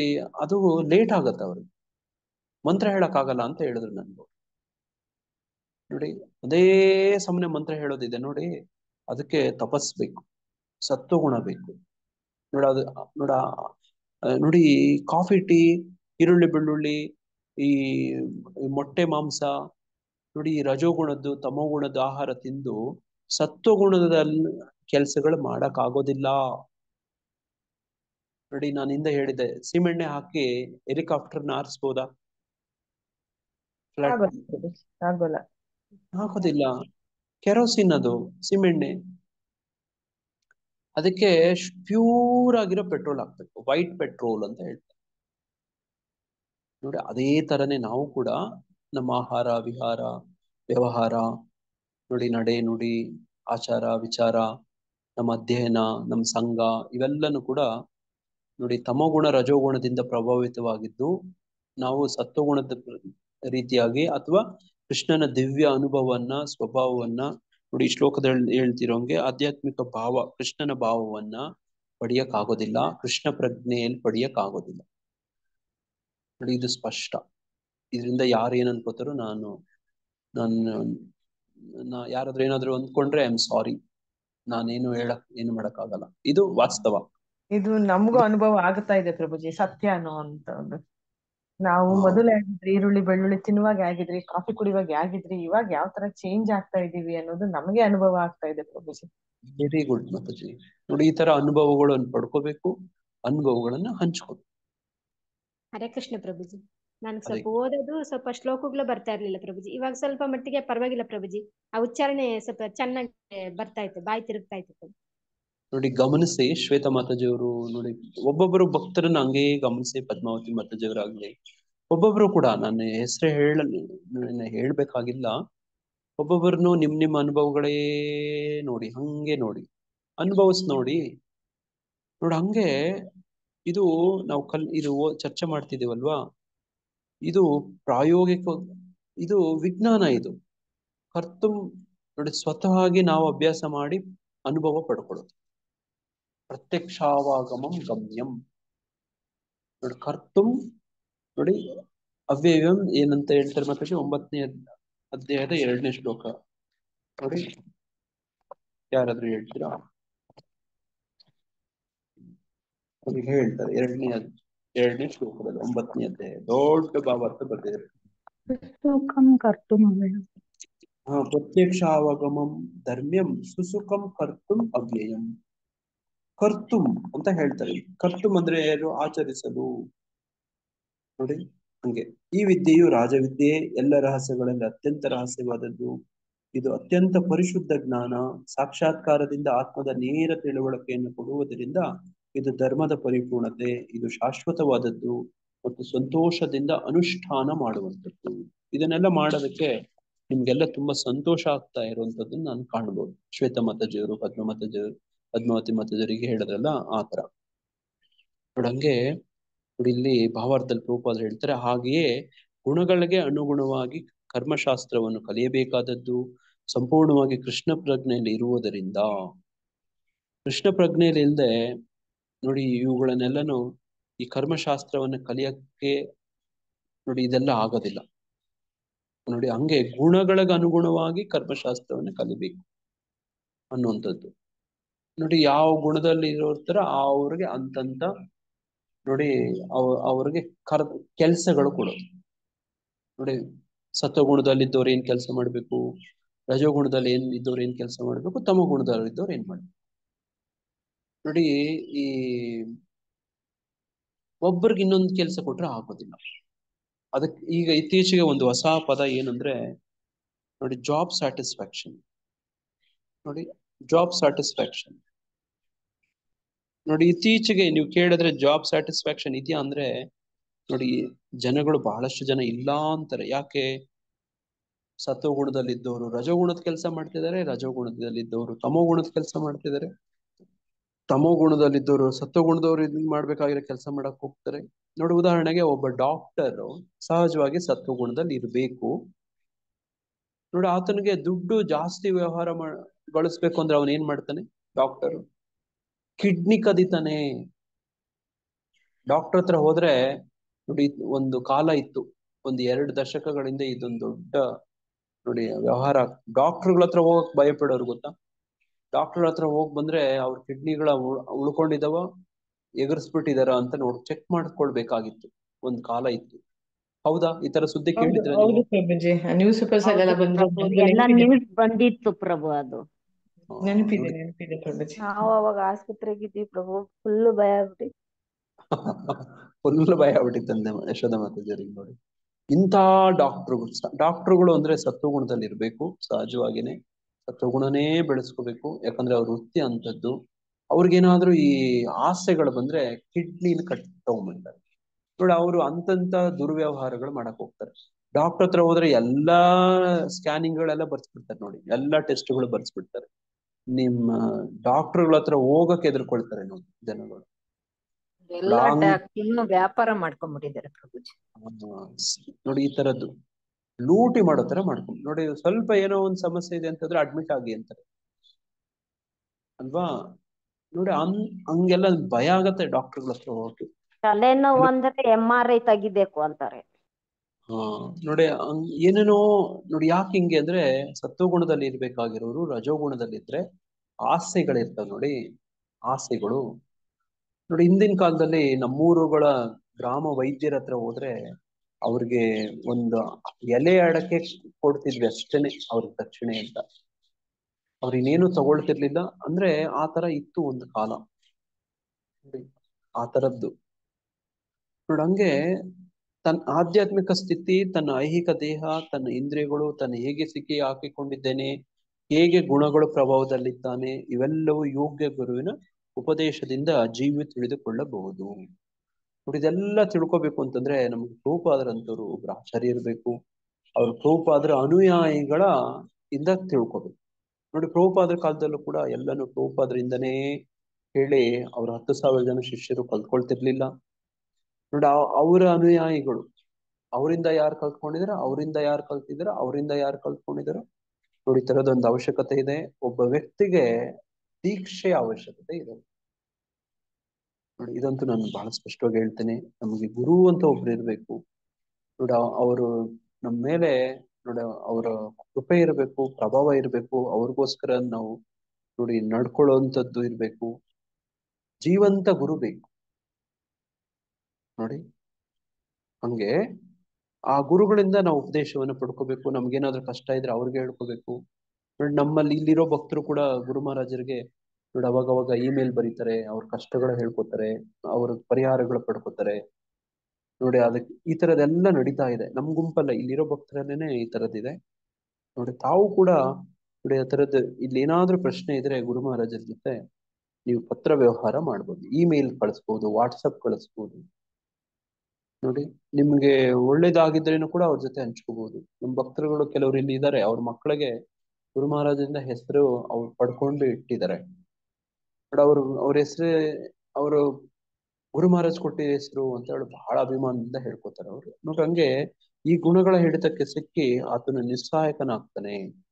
ಈ ಗುಣಗಳಿದಾವಲ್ಲ ಅಷ್ಟು ಸುಲಭ ಅಲ್ಲ ದಾಟೋದು. ಅದನ್ನೇ ದೈವೀಯೇಶ ಗುಣಮಯಿ ಮಮಮಾಯ ದುರತ್ಯಯ ಅಂತ ಶ್ಲೋಕದಲ್ಲಿ ಹೇಳೋದು ನೋಡಿ. ನಿಸ್ಸಹಾಯಕರಾಗ್ಬಿಡ್ತೀವಿ. ಗುಣಗಳಿಂದ ಭಾಷಣ ಮಾಡೋಷ್ಟು ಸುಲಭ ಅಲ್ಲ, ಬೋಧನೆ ಮಾಡೋಷ್ಟು ಸಲೀಸಲ್ಲ ನೋಡಿ. ಬಹಳ ಈಸಿಯಾಗಿ ನನಗೆ ಒಂದ್ಸತಿ ಕೃಷ್ಣ ಚೈತನ್ಯ ಶ್ರೀವಾಸ ಕೃಷ್ಣ ಚೈತನ್ಯ ಪ್ರಭುಜಿ ಹೇಳಿದ್ರು, ಪ್ರವಚನ ಕೊಡೋದು ತುಂಬಾ ಈಸಿ, ನಡ್ಕೊಳ್ಳೋದು ತುಂಬಾ ಕಷ್ಟ ನೋಡಿ. ಯಾರಾದ್ರೂ ಪ್ರಿಪೇರ್ ಆಗಿ ಬಂದು ಹೇಳ್ತಾರೆ. ಕ್ಲಾಸ್ ಕೊಡೋದು ಏನು ದೊಡ್ಡ ವಿಷಯ ಅಲ್ಲ ನೋಡ. ಅದನ್ನ ನಡ್ಕೊಂಡು ತೋರಿಸ್ಬೇಕು ಅಂತ. ಅದೇ ತರ ನಡ್ಕೋಬೇಕು. ಕ್ಲಾಸ್ ಹೆಂಗ್ ಕೊಡ್ತೀವಿ, ಕೊನೆ ಪಕ್ಷ ಯಾಕೆ ಕ್ಲಾಸ್ ಕೊಡ್ಬೇಕು ಅಂತ ಗುರು ಮಹಾರಾಜ್ ಹೇಳ್ತಾರೆ ಅಂದ್ರೆ, ಹೇಳ್ತಾ ಹೇಳ್ತಾ ನಾವು ನಡ್ಕೋತಾ ಇದೀವ ಇಲ್ಲೋ ಅಂತ ನಮಗೆ ಒಂದ್ಸತಿ ಅನ್ಸುತ್ತೆ ಅಲ್ವಾ? ನಮ್ಮನ್ನ ನಾವು ಪರೀಕ್ಷಿಸ್ಕೊಳ್ಳೋದಕ್ಕೆ ಮತ್ತೆ ನಾವು ಶುದ್ಧರಾಗೋದಕ್ಕೆ. ಅದಕ್ಕೋಸ್ಕರ ಕ್ಲಾಸ್ ಮಾಡಿ ಇನ್ನೊಬ್ರು ಯಾರ್ಯಾರನ್ನೋ ಕರ್ಸ್ಕೊಂಡು ಅವ್ರನ್ನ ಉದ್ಧಾರ ಮಾಡಕ್ ನಾನು ಕ್ಲಾಸ್ ಮಾಡ್ತೀನಿ ಅಂತ ಅಂದ್ಕೋಬೇಡಿ ಅಂತ ಹೇಳ್ತಾರೆ. ಕೊನೆ ಪಕ್ಷ ನಾನ್ ಹೇಳ್ತಿದ್ದೀನಲ್ಲ, ನಾನ್ ಮಾಡ್ತಿದ್ದೀನ ಅಂತ ನನ್ಗಾದ್ರೂ ಅನ್ಸ್ಬೇಕಲ್ವಾ? ಅದ್ ಯಾವಾಗ ಅನ್ಸಕ್ ಶುರು ಆಗತ್ತೆ ಅಂದ್ರೆ ಹೇಳಕ್ ಶುರು ಮಾಡ್ದಾಗ. ನೋಡಿ ಹಂಗೆ ಇದು ತುಂಬಾ ಗಂಭೀರವಾದದ್ದು ನಾನು ಹೇಳಿದ್ದು. ಯಾರಿಗೆ ಏನ್ ಅನ್ಸ್ತೋ ಗೊತ್ತಿಲ್ಲ, ಯಾರಿಗಾದ್ರೂ ಅನ್ಸ್ಬೇಕು. ಇಲ್ಲ ಇಲ್ಲ, ನಮಗೂ ಅನ್ಸುತ್ತೆ ಪ್ರಭುಜಿ. ನೀವ್ ಹೇಳ್ತಾ ಇದ್ದದೆಲ್ಲ ಅಕಸ್ಮಾತ್ ನಾವ್ ಯಾವ್ದಾನ ಒಂದು ಭಾಗವತಂ ಓದುವಾಗ ಇದನ್ನ ನಾವು ನಡ್ಕೊತಕ್ಕಾಗತ್ತಾ, ಎಷ್ಟೊಂದೆಲ್ಲ ಒಂದು ಕ್ವಶನ್ ಮಾರ್ಕ್ ಬರುತ್ತೆ ಪ್ರಭುಜಿ ನಮಗೂನು. ಹಂಗ ಅನ್ಸ್ಲಿ ಅಂತಾನೆ ಪ್ರವಚನ ಕೊಡಿ ಅಂತ ಹೇಳ್ತಾರೆ, ಪ್ರೀಚಿಂಗ್ ಮಾಡಿ. ಯಾಕಂದ್ರೆ ನಾವು ಅಲ್ಲೇ ಹೇಳ್ಬೇಕಂದ್ರೆ ನಾವು ಹಂಗೆ ಇರ್ಬೇಕಲ್ವಾ, ಚುಚ್ತಾ ಇರತ್ತಲ್ವಾ, ನಮ್ಗೆ ಎಚ್ಚರಿಸ್ತಾ ಇರತ್ತಲ್ವಾ. ನೋಡಿ ನೀನು ಬೋಧನೆಗಳು ಮಾಡ್ತಿದ್ಯಾ, ಪ್ರವಚನ ಕೊಡ್ತಿದ್ಯಾ, ನೀನ್ ಹೆಂಗ್ ನಡ್ಕೋತಿದ್ಯಾ, ನೀನ್ ಹೇಳೋ ಪ್ರಕಾರನೇ ನಡ್ಕೋತಿದ್ಯಾ, ನಮಗ್ ಫೋರ್ಸ್ ಮಾಡತ್ತದು. ನೋಡಿ ಅದಕ್ಕೋಸ್ಕರ ಪ್ರಚಾರ ಮಾಡ್ಬೇಕು. ಬೇರೆ ಯಾವ ಕಾರಣಕ್ಕೂ ಅಲ್ಲದೆ ಇದ್ರೇನು ಕೂಡ ಕೊನೆಯ ಪಕ್ಷ ನನ್ನ ಸ್ವಂತ ಆತ್ಮೋದ್ಧಾರಕ್ಕೋಸ್ಕರ ಪ್ರವಚನ ಕೊಡ್ಬೇಕು, ಪ್ರಚಾರ ಮಾಡ್ಬೇಕು. ದಯವಿಟ್ಟು ಇದನ್ನ ಗುರು ಮಹಾರಾಜ್ ಮಾತಿದು, ನಾನು ಹೇಳ್ತಾ ಇಲ್ಲ. ನೋಡಿ ಅವ್ರು ಹೇಳಿದ್ದು. ನೋಡಿ ಹಂಗೆ. ಆದರೆ ತನ್ನ ವಾಸ್ತವ ಸ್ಥಿತಿಯನ್ನು ಕಾಣಲು ಆತನಿಗೆ ಸಾಧ್ಯವಾದಾಗ ಆತನು ಆಧ್ಯಾತ್ಮಿಕ ಬದುಕಿನ ಅವಕಾಶ ಇರುವ ದಿವ್ಯ ನೆಲೆಯನ್ನು ಸೇರಬಹುದು. ನೋಡಿ ಈ ಶ್ಲೋಕದಲ್ಲಿ ದಿವ್ಯ ನೆಲೆ ಸೇರೋದ್ರ ಬಗ್ಗೆ ನಮಗೆ ಹೇಳ್ಕೊಡ್ತಿದ್ದಾರೆ. ಹಿಂದಿನ ಶ್ಲೋಕಗಳಲ್ಲಿ ಪರಿಚಯ ಮಾಡಿಕೊಟ್ರು ಆ ಗುಣಗಳನ್ನ, ಸತ್ವಗುಣ ಹೆಂಗಿರುತ್ತೆ, ರಜೋಗುಣ ಹೆಂಗಿರುತ್ತೆ, ತಮೋಗುಣ. ಈಗ ಆ ದಿವ್ಯ ನೆಲೆ ಸೇರೋದು, ಆ ಗುಣಗಳ ಪ್ರಭಾವವನ್ನ ಮೀರೋದು. ನೋಡಿ ಇದನ್ನ ನಾವಿಲ್ಲಿ ಕಲಿತಿದೀವಿ. ವಾಸ್ತವವಾಗಿ ವಿವಿಧ ಕರ್ಮಗಳ ಕರ್ತೃ ಜೀವಿ ಅಲ್ಲವೇ ಅಲ್ಲ. ನೋಡಿ ಇವಾಗ ನಿರಾಳ ಆಗ್ಬಿಡ್ಬೇಕು ನಮ್ಗೆ. ಅಪ್ಪ, ನಾನು ಇಷ್ಟು ವರ್ಷಗಳು, ಇಷ್ಟೊಂದು ಕರ್ಮಗಳು, ಪಾಪಗಳು, ಪೀಡೆಗಳು, ನೋಡಿ ಇವೆಲ್ಲ ಮಾಡಿರುವಂತದ್ದು ಪಾಪ ಪ್ರಜ್ಞೆಗಳು ಈ ಒಂದು ಕ್ಷಣದಲ್ಲಿ ಹೋಗ್ಬಿಡ್ಬೇಕು. ಹೋಯ್ತಾ ಮಾತಾಜಿ, ಪ್ರಭುಜಿ, ಯಾರಿಗಾದ್ರು? ನಾನು ಕಾರಣ ಅಲ್ಲ.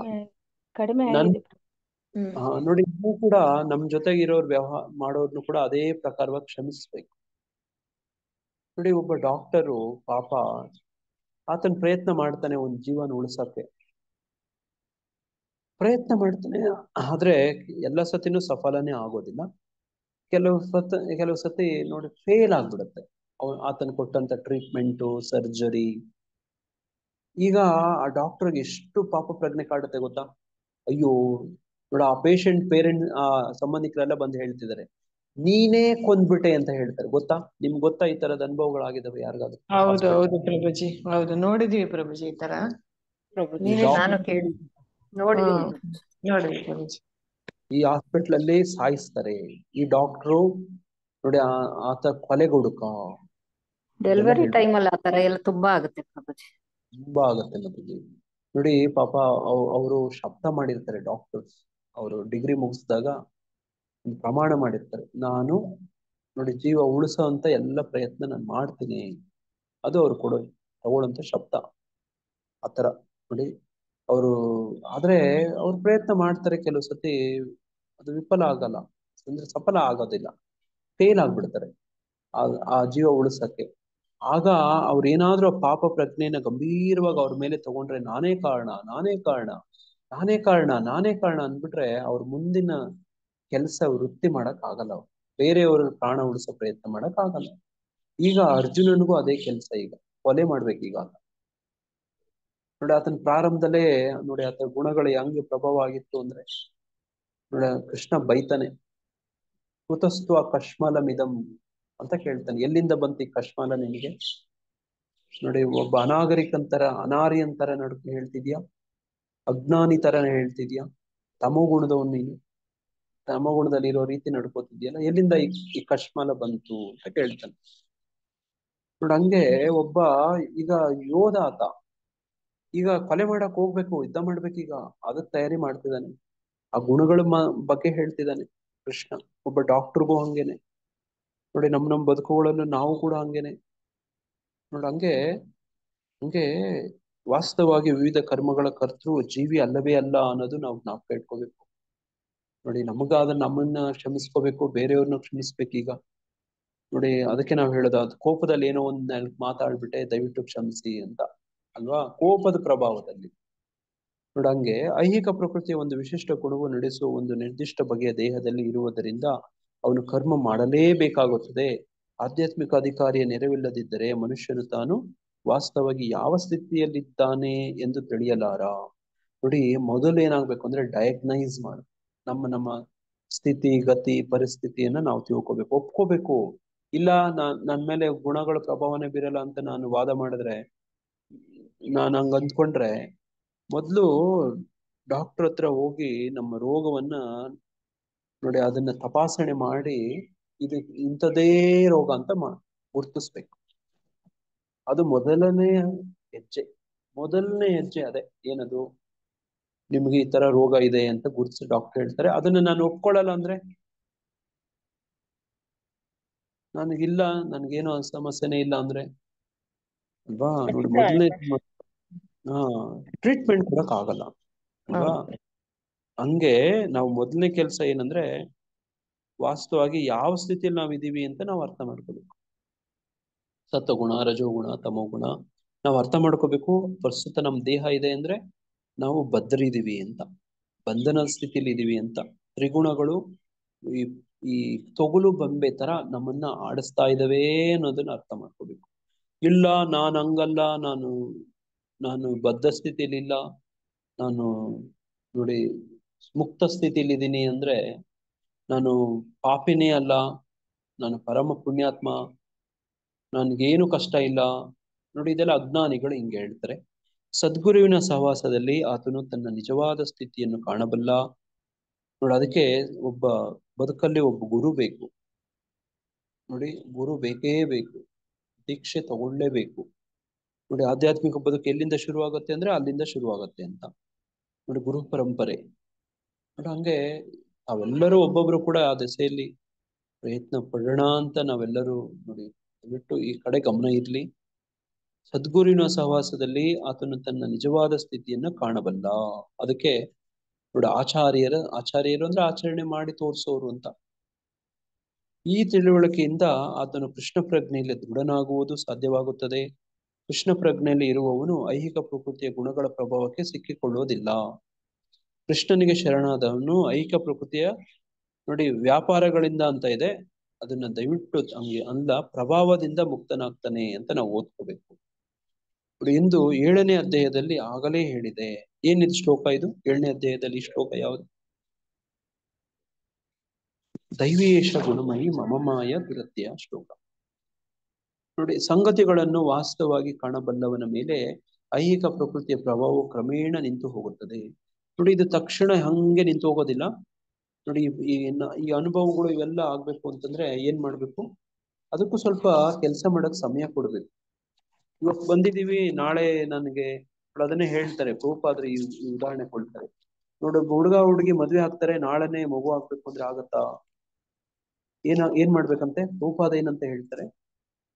ತಾಳ್ಮೆಯಿಂದ ಕಾಯ್ಬೇಕು, ಮತ್ತೆ ನನ್ನ ಗಂಡನಿಂದ ಹಾಗೆ ಆಗುತ್ತೆ ಅನ್ನೋ ನಂಬಿಕೆ ಇರ್ಬೇಕು. ಅದೇ ರೀತಿ ನಾವು ಕೂಡ ಕೃಷ್ಣ ಪ್ರಜ್ಞೆಗೆ ಬಂದಾಗ ನಾವು ಇವತ್ ಮಾಡ್ತಾ ಇದೀವಿ, ನಮ್ಗೇನು ಫಲ ಸಿಗ್ತಾ ಇಲ್ಲ ಅನ್ನೋದಲ್ಲ, ತಾಳ್ಮೆ ಇರ್ಬೇಕು. ನಾವು ಇದು ಈ ದಾರಿ ಇಟ್ಕೊಂಡಿದೀವಿ, ಖಂಡಿತ ನಾವು ಗುರಿ ಮುಟ್ತೀವಿ ಅನ್ನೋ ನಂಬಿಕೆ ನಮ್ಗಿರ್ಬೇಕು. ಅಷ್ಟೇನಾ? ಇನ್ನೇನಾದ್ರೂ ಹೇಳ್ತಾರ ಪ್ರಭುಪಾದರು? ಅಂದ್ರೆ ಪರಸ್ಪರ ಗಂಡ ಹೆಂಡತಿ ಇಬ್ರು ಚೆನ್ನಾಗಿರ್ಬೇಕು ಪ್ರಭುಜಿ. ಪ್ರೀತಿ ಬೇಕು ಅಂತ ಹೇಳ್ತಾರೆ ಪ್ರಭುಪಾದ. ಸೇವೆ ಅಂತ ಹೇಳ್ತಾರೆ ಮಾತಾಜಿ. ಈಗ ಆ ಪಾಯಿಂಟ್ ಹೇಳ್ಬೇಕಿತ್ತು, ಯಾರಾದ್ರೂ ಹೇಳ್ಬೇಕಿತ್ತು ಸೇವೆ ಅಂತ.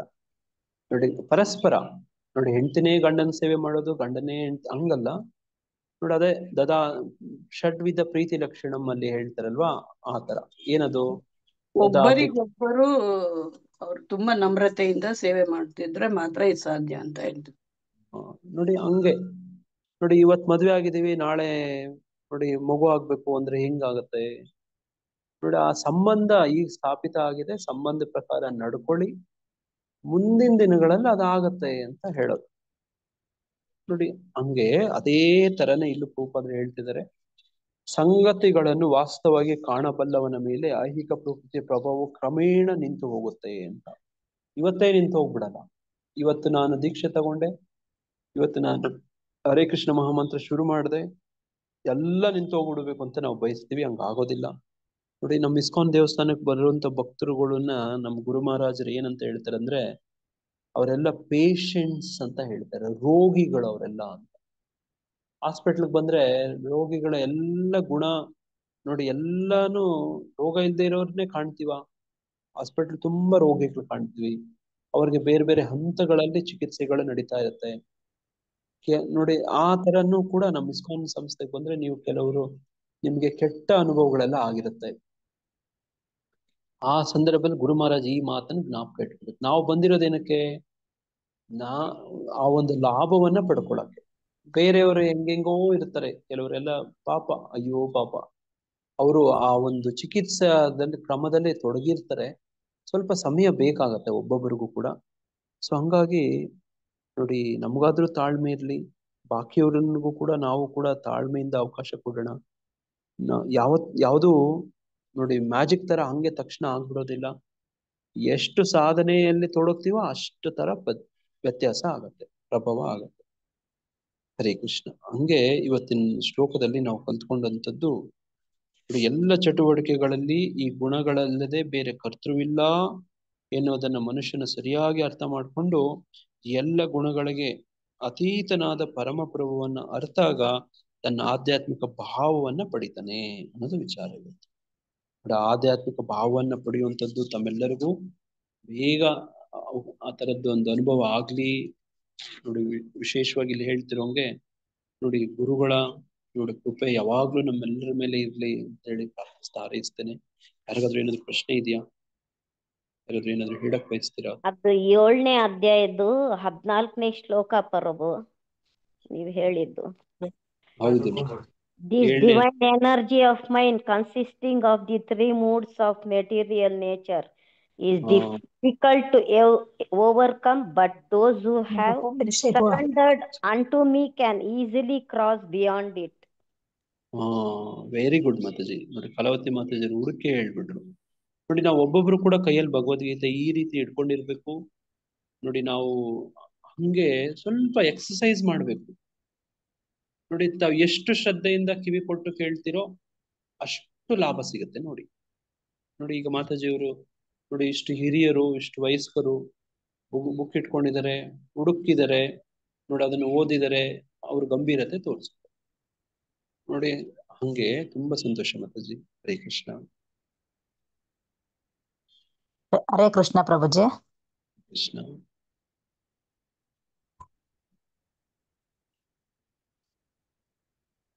ಹರೇ ಕೃಷ್ಣ. ಹೇಳಿ ಮಾತಾಜಿ, ಏನಾದ್ರು ಹೇಳೋದಿದೆಯಾ ಮಾತಾಜಿ? ಲಲಿತಾ ಮಾತಾಜಿ ಅವರೇ. ಇದು ಪ್ರಭುಜಿ ಅವರೇ, ನಮ್ಗೆ ಹುಷಾರಿರ್ಲಿಲ್ಲ. ಓಕೆ. 15 ದಿವಸದಿಂದ ಕೇಳ್ತಾ ಇದ್ದೀನಿ.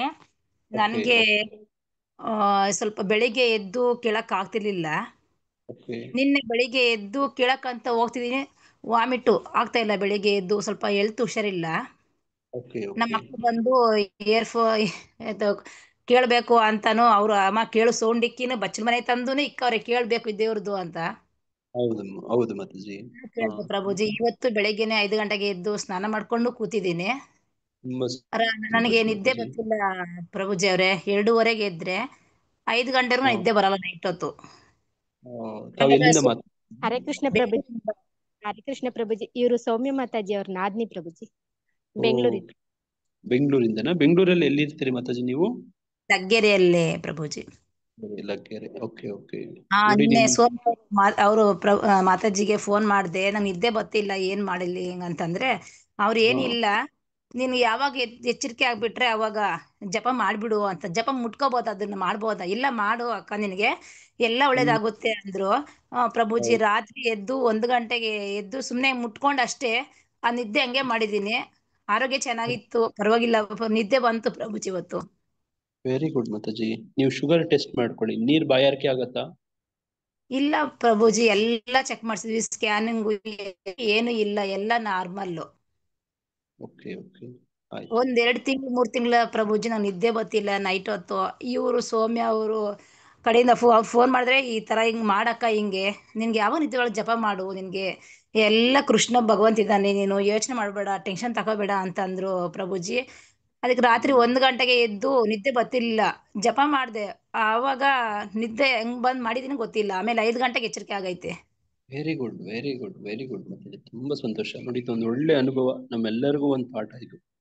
ಬೇರೆ ಭಕ್ತರು ಎಲ್ಲರೂ ಇದನ್ನ ಕೇಳ್ಬೇಕು. ಪ್ರಭುಜಿ ಮನೆಯವ್ರಾಗ್ಲಿ ಮಕ್ಳಾಗ್ಲಿ ಟೈಮಿಂಗ್ಸ್ ಬಂತು ಅಂದ್ರೆ 7 o'clock ಬಂತು ಇಲ್ಲ ಮಾರ್ನಿಂಗ್ 6 ಬಂದ್ರೆ ನಾನು ಮಲಗಿದ್ರು ಕುತ್ಕೊಂಡ್ರು ತಂದು ಮುಂದಕ್ಕೆ ಮೂವರು ಮುಂದೆ ಕೊಡ್ತಾರೆ ಫೋನ್. ಕೇಳ್ಬೇಕು ನೀನು ದೇವ್ರದ್ದು ಭಗವಂತನ ನಂಬೇಕು ಅಂತ. Very good Mataji. ನೋಡಿ ಕುಟುಂಬ ಅಂತಂದ್ರೆ ಹಂಗೆ ಇರ್ಬೇಕು, ಸಹಕಾರ. ನೋಡಿ ಅವರೆಲ್ಲರ ಬೆಂಬಲ ಹಂಗೆ ಪಡ್ಕೊಂಡು ನೀವು ಭಕ್ತಿಯಲ್ಲಿ ಮುಂದೆ ಬರೋಂತ ಪ್ರಯತ್ನ ಮಾಡಿ. ಸೌಮ್ಯ ಮಾತಾಜಿ ಅವ್ರ ಮಾರ್ಗದರ್ಶನ ತಗೊಳ್ಳಿ. ಅದೇ ತರ ಹೀಗೆ ಫೋನ್ ಮಾಡ್ತಾ ತುಂಬಾ ಇರ್ತೀನಿ. ಒಳ್ಳೇದು. ಏನಾದ್ರೂ ನನ್ಗೆ ಹಿಂಗ ಅಂದ್ರೆ ಡೌಟ್ ಬಂದ್ರೆ ಫೋನ್ ಮಾಡ್ತಾ ಇರ್ತೀನಿ. ತುಂಬಾ ಸಂತೋಷ ಮಾತಾಜಿ. ತಾವು ಅನುಭವ ಹೇಳ್ಕೊಂಡ್ರಿ. ತಾವು ಕೃಷ್ಣ ಪ್ರಜ್ಞೆ ಅಭ್ಯಾಸ ಮಾಡೋ ಪ್ರಯತ್ನ ಮಾಡ್ತಿದ್ರಿ. ಯಾರೇ ಆಗ್ಲಿ ಇದೇ ತರನೇ ನಾವೆಲ್ಲರೂ ಹಂಗೆ ಮಾಡೋಣ. ನೋಡಿ ಲಲಿತಾ ಮಾತಾಜಿ ಅವ್ರ ತರನೇ ನಾವೆಲ್ಲರೂ ಏನಾದ್ರೂ ಸಮಯ ಸಿಗ್ತಾ, ನಿದ್ದೆ ಬರ್ತಿಲ್ವಾ, ನೋಡಿ ನಾವು ಜಪ ಮಾಡ್ಬೋದು. ಎಷ್ಟು ಪ್ರಭುಜಿ ಎಷ್ಟು ದೇವ್ರು ನನ್ಗೆ ಯಾವ್ದು ಇವಾಗ ಒಬ್ಬರ ಹತ್ರ ಮಾಡ್ಕೊಂಡ್ರೆ ಆ ದೇವ್ರ ಪೂಜೆ ಮಾಡು, ಈ ದೇವ್ರ ಪೂಜೆ ಮಾಡು. ದೇವ್ರ ದಿನ ಇರುತ್ತೆ. ನಮ್ಮ ಮನೆ ದೇವ್ರು ಬಂದು ತಿಮ್ಮಪ್ಪ, ಸ್ವಾಮಿಗೆ ಪೂಜೆ ಮಾಡು, ಹಂಗ್ ತಿರುಪ್ತಿಗೆ ಹೋಗು, ತಿರುಪ್ತಿಗೆ ಎಲ್ಲ ಹೋಗ್ ಬಂದ್ವಿ. ಆ ದೇವ್ರು ಮಾಡಿ ಎಲ್ಲಾ ದೇವ್ರಿಗೂ ಅನ್ಕೊಂಡೆ. ಆಮೇಲೆ ಅದೇ ಅಣ್ಣವ್ರ ಮನೆಗೆ ಹೋಗಿದ್ದೆ, ಇದು ಸೌಮ್ಯ ಅವ್ರ ಮನೆಗೆ ಹೋಗಿದ್ದೆ. ಆವಾಗ ಅವ್ರು ಹೇಳಿದ್ರು, ಅಕ್ಕ ನೀನ್ ಟೆನ್ಷನ್ ತಗೋಬೇಡ, ನೀನ್ ಒಬ್ರಿಗೆ ಎಲ್ಲಾದ್ರೂ ಒಳ್ಳೇದೇ ಕೋರ್ತೀಯ, ನಿನ್ಗ್ ಭಗವಂತ ಹಿಂಗ್ ಮಾಡ್ದೆ ಅಂತ ಟೆನ್ಷನ್ ತಗೋಬೇಡ. ಕೃಷ್ಣ ಭಗವದ್ಗೀತೆ ಓದಕ್ಕ ಬುಕ್ ಅವರೇ ಕೊಟ್ರು ಪ್ರಭುಜಿ, ನನ್ಗೆ ಭಗವದ್ಗೀತೆ ಬುಕ್ ಕೊಟ್ರು. ನೋಡಿ ಮಾಡು ಅಂತ ತುಂಬಾ ಸಂತೋಷ ಮಾತಾಜಿ ತಮ್ಮ ಅನುಭವಗಳು ಹೇಳ್ಕೊಂಡಿದ್ದಕ್ಕೆ. ಹರೇ ಕೃಷ್ಣ. ಅವ್ರು ಎಷ್ಟು ನನ್ಗೆ ಪ್ರಭುಜಿ, ನನಗೆ ಅವ್ರ ಸೌಮ್ಯ ಅವರೇ ನನ್ಗೆ ದೇವ್ರು. ನನ್ಗೆ ನನ್ ಲೆಕ್ಕದಲ್ಲಿ ನನಗೆ ಕೃಷ್ಣ ಅಂತಂದ್ರೆ ನಮ್ಮ ಮನೆಗೆ ಬಂದಂಗೆ ಅವರೇ ನನ್ಗೆ. ತುಂಬಾ ಸಂತೋಷ.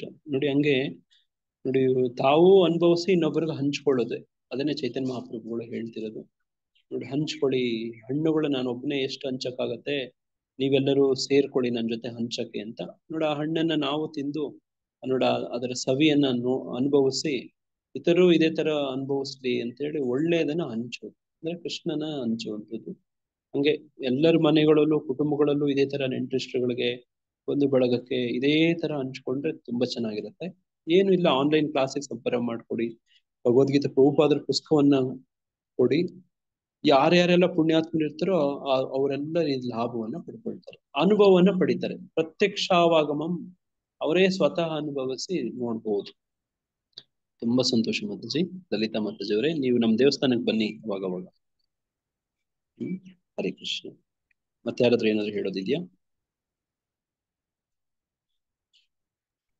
ನಾವು ಯಾವಾಗ ನಿದ್ದೆ ಬರಲ್ವೋ ಅದೇ ಕೆಲಸ ಮಾಡೋದು.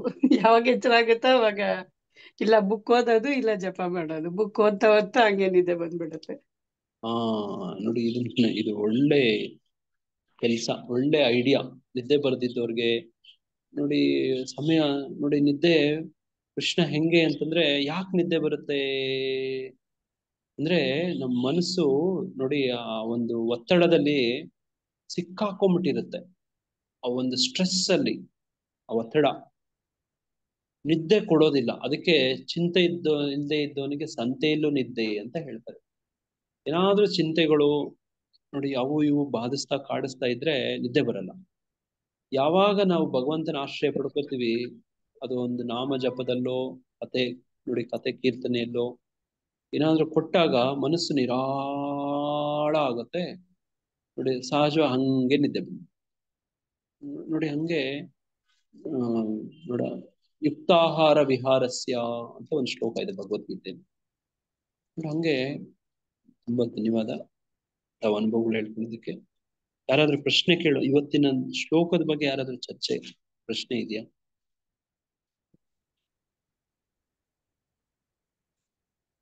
ಹರೇ ಕೃಷ್ಣ. ಇವತ್ತು ಶ್ಲೋಕದ ಸಂಬಂಧಪಟ್ಟಂಗೆ ಯಾರಿಗಾದ್ರೂ ಏನಾದ್ರೂ ಪ್ರಶ್ನೆ ಇದೆಯಾ?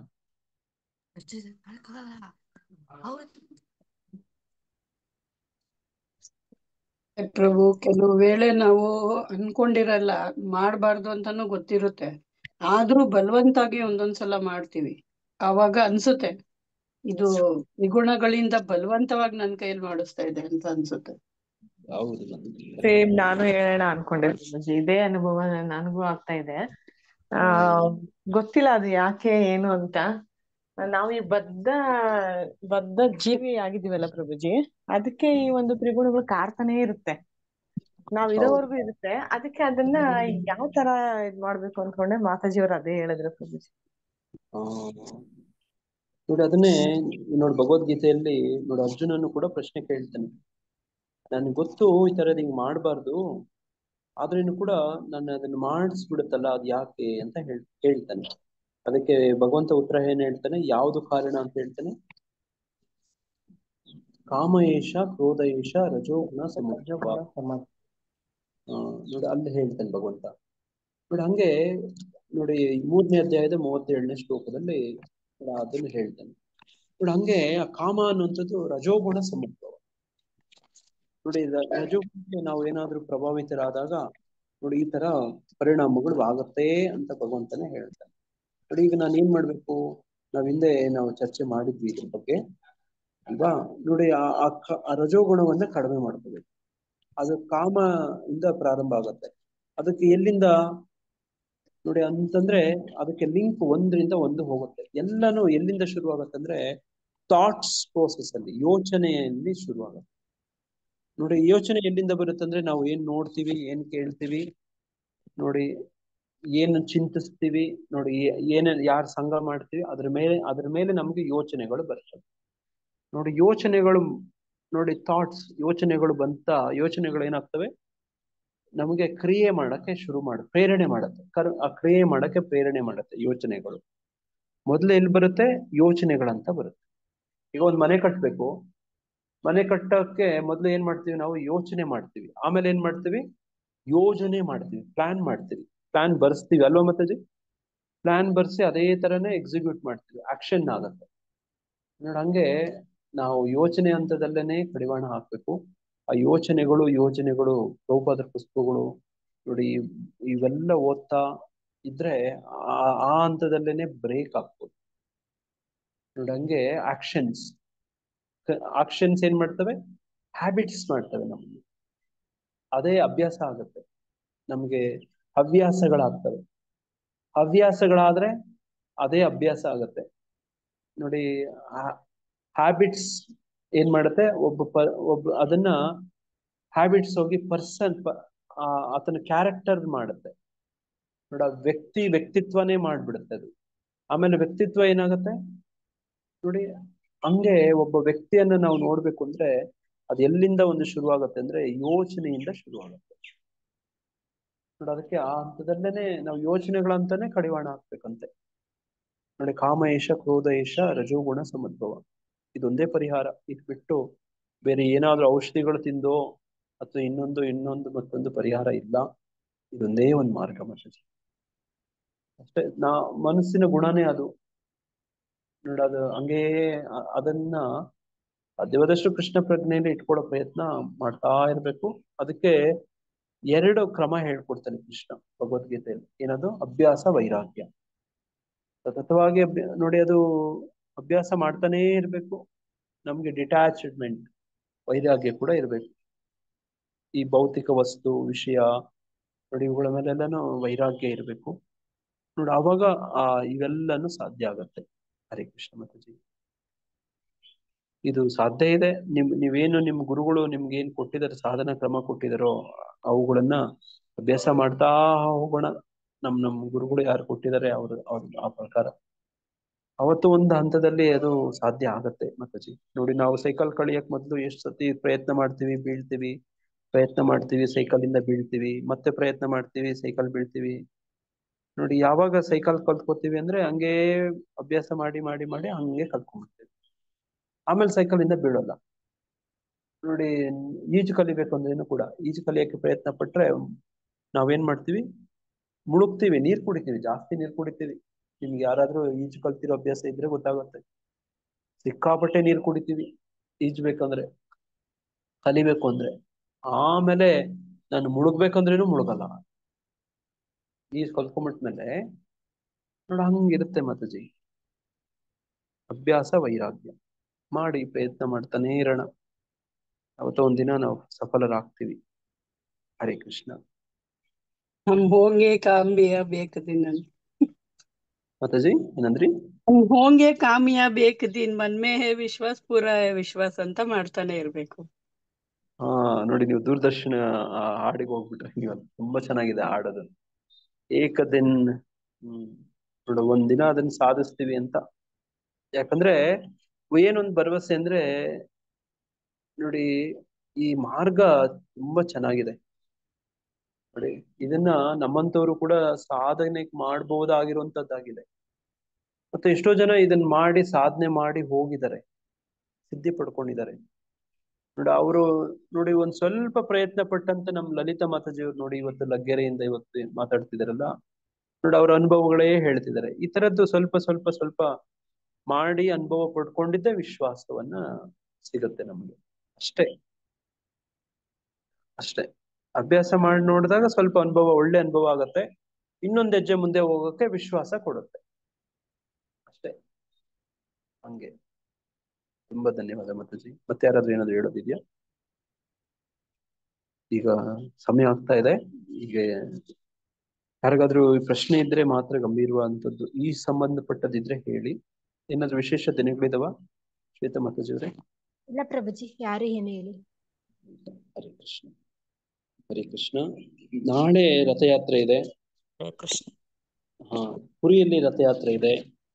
ತಾವೆಲ್ಲರೂ ತಮ್ಮದೇ ಆದಂತ ರೀತಿಯಲ್ಲಿ ರಥಯಾತ್ರೆ ಒಂದು ಆ ಗೊಂಗಲ್ಲಿ, ಗೊಂಗು ಅಂದ್ರೆ ಆ ಒಂದು ಪ್ರಜ್ಞೆ ನೋಡ, ಆ ಒಂದು ಭಾವ ನೋಡ, ಅದ್ರಲ್ಲಿ ನಾವು ತಲ್ಲೀನರಾಗ್ಬೇಕು. ನಾವು ಅಲ್ಲೇ ಹೋಗಿ ಭಾಗವಹಿಸಕ್ಕೆ ಕಷ್ಟ ಇರಬಹುದು, ಆದ್ರೆ ನಮ್ಮ ಮನೆಗಳಲ್ಲೂ ಕೂಡ ಇದ್ದು ಆ ರಥಯಾತ್ರೆಯಲ್ಲಿ ಭಾಗವಹಿಸ್ಬೋದು ನೋಡಿ. ಅದಕ್ಕೆ ನೋಡಿ ಇವತ್ತು ಪ್ರಯತ್ನ ಮಾಡ್ತೀನಿ. ಅದಕ್ಕೆ ರಥಯಾತ್ರೆ ಬಗ್ಗೆ, ಜಗನ್ನಾಥನ ಕತೆ, ಶ್ರವಣೋತ್ಸವ ಅಂತ ಮಾಡಿ ನೋಡಿ. ಒಳ್ಳೆ ಹಿರಿಯ ಭಕ್ತರುಗಳು, ಅದ್ರ ಬಗ್ಗೆ ಆಸಕ್ತಿ ಇರೋ ಭಕ್ತರುಗಳು ನೋಡಿ, ಯಾರಾದ್ರೂ ಅದ್ರ ಬಗ್ಗೆ ಕ್ಲಾಸ್ ಮಾಡಕ್ ಇಷ್ಟಪಡ್ತೀರಾ ಮಾತಾಜಿ? ಅದ್ರ ಕಲ್ತ್ಕೊಂಡು ತಿಳ್ಕೊಂಡು ನಾನು ಒಂದು ಕ್ಲಾಸ್ ಮಾಡ್ತೀನಿ ಇದ್ರ ಬಗ್ಗೆ ಅಂದ್ರೆ ಯಾರಾದ್ರೂ ಇದ್ದೀರಾ? ಆ ತರದಿದ್ರೆ ಹೇಳ್ಬೋದು. ಹರೇ ಕೃಷ್ಣ. ವಂಚಾಕಲ್ಪತರುಭ್ಯಶ್ಚ ಕೃಪಾ ಸಿಂಧುಭ್ಯೇವ ಚ ಪತಿತಾನಾಂ ಪಾವನೇಭ್ಯೋ ವೈಷ್ಣವೇಭ್ಯೋ ನಮೋ ನಮಃ. ಅನಂತ ಕೋಟಿ ವೈಷ್ಣವ ವೃಂದ ಕಿ ಜೈ, ಶ್ರೀಲ ಪ್ರಭುಪಾದ ಕಿ ಜೈ, ಸಮವೇತ ಭಕ್ತ ವೃಂದ ಕಿ ಜೈ. ಹರೇ ಕೃಷ್ಣ ಮಹಾಮಂತ್ರ ಕಿ ಜೈ. ಹರೇ ಕೃಷ್ಣ ಕೃಷ್ಣ ಕೃಷ್ಣ ಹರೇ ಹರೇ, ಹರೇ ರಾಮ ರಾಮ ರಾಮ ಹರೇ ಹರೇ. ಯಾರಾದ್ರೂ ಹೊಸ ಭಕ್ತರಿದ್ದೀರಾ ಪ್ರಭುಜಿ ಮಾತಾಜಿ? ಯಾರಾದ್ರೂ ಪರಿಚಯ ಮಾಡಿಕೊಡುವಂತವ್ರು ಇದ್ದೀರಾ? ಹರೇ ಕೃಷ್ಣ. ತಮ್ ಸಂಪರ್ಕ. ಹರೇ ಕೃಷ್ಣ ಪ್ರಭು. ಹರೇ ಕೃಷ್ಣ. ಮಾತಾಡೋದು ಹರೇ ಕೃಷ್ಣ ಮಾತಾಜಿ. ಕೃಷ್ಣ ಪ್ರಭು. ಸಿಟಿಯಿಂದ ಮಾತಾಡೋದು ರಾಜಲಕ್ಷ್ಮಿ. ಹಾ, ಯಾರು ಮಾತಾಡಿದ್ರಿ ಮಾತಾಜಿ? ರಾಜಲಕ್ಷ್ಮಿ ಮಾತಾಜಿ. ಹೌದು ಪ್ರಭು, ಇವರು ನಮ್ ಸೋದರತ್ತೆ. Okay okay. ಅವ್ರಿಗೆ ಕೊಟ್ಟಿದ್ವಿ. ಅವ್ರದ್ದು ಪಾಪ ಇಂಟರ್ನೆಟ್ ಸ್ವಲ್ಪ ಡೌನ್ ಇರೋದ್ರಿಂದ ಪಾಪ ಹೆಚ್ಚಿನ ಅವ್ರಿಗೆ ಜಾಯಿನ್ ಆಗಕ್ ಆಗ್ತಾ ಇರ್ಲಿಲ್ಲ. ಇನ್ಮೇಲೆ ಹಂಗೆ ಕಂಟಿನ್ಯೂ ಮಾಡಿ ಮಾತಾಜಿ. ಕಾರ್ಯಕ್ರಮದಲ್ಲಿ ಭಾಗವಹಿಸಿ ಸಂತೋಷ. ತುಂಬಾ ಧನ್ಯವಾದ ಮಾತಾಜಿ. ಸ್ವಾಗತ. ಇನ್ಯಾರಾದ್ರೂ ಇದ್ದಾರೆ ಭಕ್ತರು?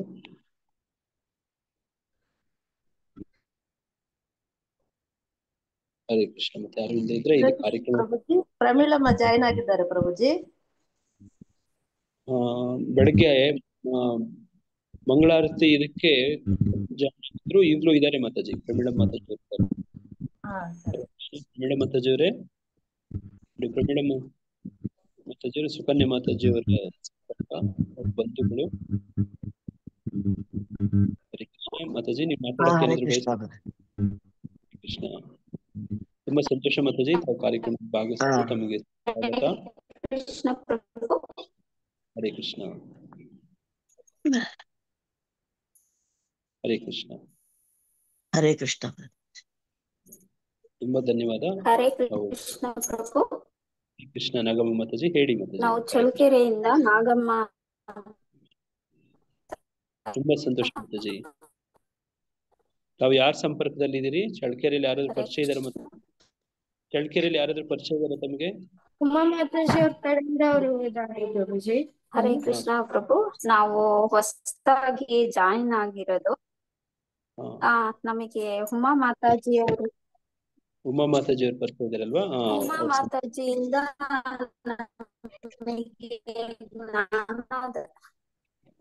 ತುಂಬಾ ಸಂತೋಷ ಪ್ರಭು. ತುಂಬಾನೇ. ಹರೇ ಕೃಷ್ಣ. ಹರೇ ಕೃಷ್ಣ. ಹರೇ ಕೃಷ್ಣ. ಎಲ್ಲರಿಗೂ ದಂಡ ಪ್ರಣಾಮಗಳು. ಈ ದಿನ ತಮ್ಮೆಲ್ಲರಿಗೂ, ತಮಗೆ, ತಮ್ಮ ಕುಟುಂಬಸ್ಥರಿಗೆ ಎಲ್ಲರಿಗೂ ಸುರಕ್ಷಿತವಾಗಿ ಶುಭವಾಗಿರ್ಲಿ ಅಂತ ಪ್ರಾರ್ಥಿಸ್ತಾ ಹಾರೈಸ್ತೇವೆ. ಹರೇ ಕೃಷ್ಣ. ಹರೇ ಕೃಷ್ಣ ಪ್ರಭು. ಹರೇ ಕೃಷ್ಣ. ದಂಡಾರ್ಪಣಂ ಪ್ರಭು. ದಂಡ ಪ್ರಣಾಮ.